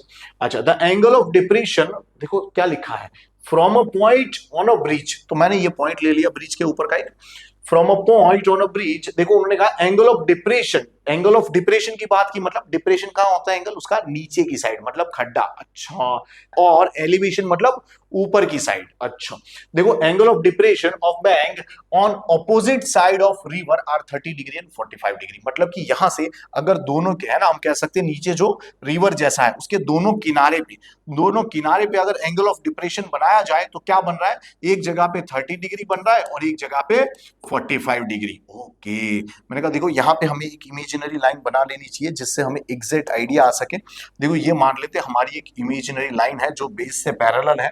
तो बच्चे ने कहा सर आपको पता है ये 30 तो ये कितना होगा 30 डिग्री, ये 45 तो ये 45 degree because of alternate interior angle. आगे उन्होंने क्या कहा है, उन्होंने कहा है if the bridge is at 3 metre height, देखो जरा इस ब्रिज की हाइट कितनी है 3 मीटर। ओके, आगे उन्होंने कहा है find the width of river. Width of river मतलब ये पूरी पूरी विड्थ। अच्छा, मैंने कहा यार इसको मैं x बुला लेता हूं, इसको मैं y बुला लेता हूं। तो बच्चे ने कह दिया सर जी यहाँ पे ध्यान से देखिए, यहाँ पे हम इन दोनों का रेशियो लेंगे तो 10 लगेगा, क्योंकि हाइपोटेनियस ना दिया हो मतलब क्या लगाना चाहिए 10 लगाना चाहिए। और इस विड्थ को मैं पूरा नाम दे देता हूं d, कि भाई d है ये। अच्छा, तो यहाँ पे देखो जरा, मैं अगर 10 लगाने की कोशिश करूंगा तो 10 30 क्या हो जाएगा, ये हो जाता है बालकों 3/x। यहाँ पे लिखेंगे 3/x। 10 30 क्या होता है, बच्चे ने कहा सर ये होता है 1/√3। मैंने कहा ये 3/x है, ये इधर, तो x की वैल्यू हो जाएगी 3√3। मैंने कहा संभाल के रखो इसे। अच्छा, आगे देखो, यहां पे अगर 10 लगाऊंगा तो मैंने कहा यहां हो जाएगा 1045 इक्वल टू क्या हो जाता है 3/y। मैंने कहा 1045 तो 1 है, इक्वल टू 3/y, ये इधर। अच्छा, तो y इक्वल टू क्या आ गया 3। मैंने कहा यार तेरे को x एंड y मिल चुका है, तुझे d चाहिए। d का मतलब होता है x प्लस y। x की वैल्यू क्या है 3√3 प्लस y की वैल्यू 3। अच्छा, तो ये आंसर हमारा आ चुका है। आगे कोई बच्चा चाहे तो इसे सिंप्लीफाई कर सकता है कि भाई साहब यहाँ पे मैंने 3 कॉमन लिया तो अंदर मिला मुझे √3 + 1। तभी बच्चे ने कहा सर जी यहाँ पे देखिए जरा, मीटर में दिख रहा है हमें चीजें, तो हम इसकी वैल्यू कुछ रख सकते हैं कि 3 इंटू ये 1.73 होता है प्लस 1 है, तो यहाँ पे आप लिख सकते हो 3 इंटू ये कितना हो जाता है 2.73 इंटू 3 करना है तो देखो जरा 3 3 सा हो जाता है 9, यहाँ पे मीटर लिख देते हैं। 3 7 सा 21, तो 1 यहाँ आएगा, 2 कैरी आएगी। 3 2 सा 6, 6 + 2 कितना हो जाता है 8। तो आपका एक्यूरेट आंसर हम कह सकते हैं या अप्रोक्स आंसर आएगा 8.19 मीटर। चलिए आगे बढ़ते हैं अगले सवाल की ओर। अगले सवाल की अगर चर्चा करें तो यहां पे दिया हुआ है a cylinder is closed at both the end by 12 centimetre high cones. अच्छा, एक सिलेंडर है यहां पे हमें दिखाई दे रहा है जिसको दोनों तरफ से हमने कौन से पैक करके रखा हुआ है। तो मैंने कहा भाई इसकी हाइट उन्होंने बोली है, कितनी बोली है 12। मैंने कहा बढ़िया बात है। The radius of cylinder is 5। मैंने कहा रेडियस ऑफ सिलेंडर इज 5। तो मैंने कहा यार इसकी स्लैंट हाइट पता चल गई, कितनी होगी 13, ये होता है L। आगे उन्होंने दिया है the total height of combined article is 41। Total height इसकी कितनी दी है 41। चलो ओके, यहां पे ये 41 है, ये 12 है, ये 12 है, तो 24 अगर चला जाएगा तो ये मिलेगा हमें। तो बच्चे ने कहा सर 41 में से अगर 24 जाएगा तो क्या हो जाएगा, यहाँ पे 11, 11 - 4 आप जानते हो 7 होता है, यहाँ पे 3 हो जाएगा, 3 - 2 1, मतलब कि यहाँ पे हाइट आपको 17 मिलने वाली है। चलो आगे बढ़ते हैं जरा। यहां पे उन्होंने क्या दिया है, यहां पे उन्होंने कहा है find the total surface area of this article. इस आर्टिकल का हमें टोटल सरफेस एरिया चाहिए। तो मैंने कहा यार अगर तुझे टोटल सरफेस एरिया चाहिए तो बच्चा पहले क्या करेगा, curve surface area of this cylinder ले लेगा विच इज 2πr/h। फिर साथ में यहां पे बच्चा क्या करेगा, ये कर्व एरिया ये दोनों का ले लेगा, मतलब कौन का, तो मैंने कहा ये 2 टाइम πr/l। क्यों 2 टाइम, भाई एक का πr/l इसका भी πr/l, मतलब 2 बार πr/l। तभी बच्चे ने कहा सर 2πr कॉमन ले सकते हैं, अंदर बचेगा h + l। तो मैंने कहा यार 2 एज इट इज। देखो पाई की वैल्यू उन्होंने खुद कहा है कि 3.14 लेना। मैंने कहा यार r की वैल्यू हमें पता है कितनी है 5। अच्छा, h + l ध्यान से देखिएगा, h + l ये हमारा h है विच इज 17 + l मतलब 13 करने जाओगे तो इन दोनों को जोड़ने पर आपको दिखेगा ये 30 हो रहा है। अच्छा सर जी हमें एक बात पता है, यहाँ पे 2 5 = 10 होता है। अच्छा, और 10 इसके पास जाएगा तो 300 हो जाएगा, और यहाँ पे इंटू 3.14 है। तभी बच्चे ने कहा सर कैलकुलेशन इजी बनाने के लिए हम इसे ऐसा लिख सकते हैं क्या, इसको 300 जा। अच्छा, तो जो 100 आया ना इसको दे दिया तो ये 314 हो गया। तभी बच्चे ने कहा सर आपको पता है 14 3 = 42 होता है एंड 3 3 = 9 होता है, तो यहाँ पे मल्टीप्लीकेशन 942 आएगा। मैंने कहा टोटल सरफेस एरिया है बालक, इसलिए यहाँ पे लिखना सेंटीमीटर स्क्वायर। तो आपका आंसर यहाँ पे आ चुका है। अगले सवाल की अगर बात करें तो यहां पे दिया हुआ है the radius of cone is 15 centimetre. अच्छा, कौन की बात कर रहे हैं यहाँ पे, एंड इट्स बेस इज हेमिस्फीयरिकल। मैंने कहा यार फिर तो ये कुछ ऐसा दिखेगा, देखो जरा। चलो क्या दिया हुआ है, the radius of cone is 15 centimetre. मैंने कहा चलो इसकी रेडियस मैंने ले ली 15 सेंटीमीटर, एंड यहां पे उन्होंने क्या दिया हुआ है, if the total height of the solid is 55। मैंने कहा यार इसकी टोटल हाइट दी है 55, तो अगर मैं इसको 15 लूंगा तो यहाँ पे मुझे इसकी हाइट मिल जाएगी, कितनी हो जाएगी बताइए जरा। बच्चे ने कहा सर 40 हो जाएगी, क्योंकि 40 और 15 मिला के टोटल 55 होते हैं। मैंने कहा बढ़िया बात है यार। यहाँ पे उन्होंने मांगा है फाइंड इट्स वॉल्यूम। अच्छा, मतलब वॉल्यूम ऑफ दिस ऑब्जेक्ट मांगा है। मैंने कहा ठीक है यार। तो इसकी बात करें तो यहाँ पे मुझे दिख रहा है यार वॉल्यूम ऑफ हेमिस्फीयर होगा, साथ में वॉल्यूम ऑफ कोन होगा।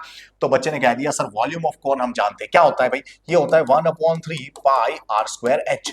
तभी मैंने कहा यार तू ये भी जानता है हेमिस्फीयर का वॉल्यूम होता है 2/3 पाई आर क्यूब। तभी बच्चों ने कहा मुझसे sir pi are square upon 3 common ले लो, तो आपको दिखेगा यहाँ पे एक h दिखेगा, यहाँ पे आपको 2r दिखेगा। मैंने कहा यार पाई की वैल्यू 22/7 रखते हैं, और यहाँ पे r का स्क्वायर मतलब 15 का स्क्वायर। बच्चा जानता है ये 15 इंटू 15 लिख के रखते हैं, क्योंकि नीचे 3 पड़ा है हमारे पास।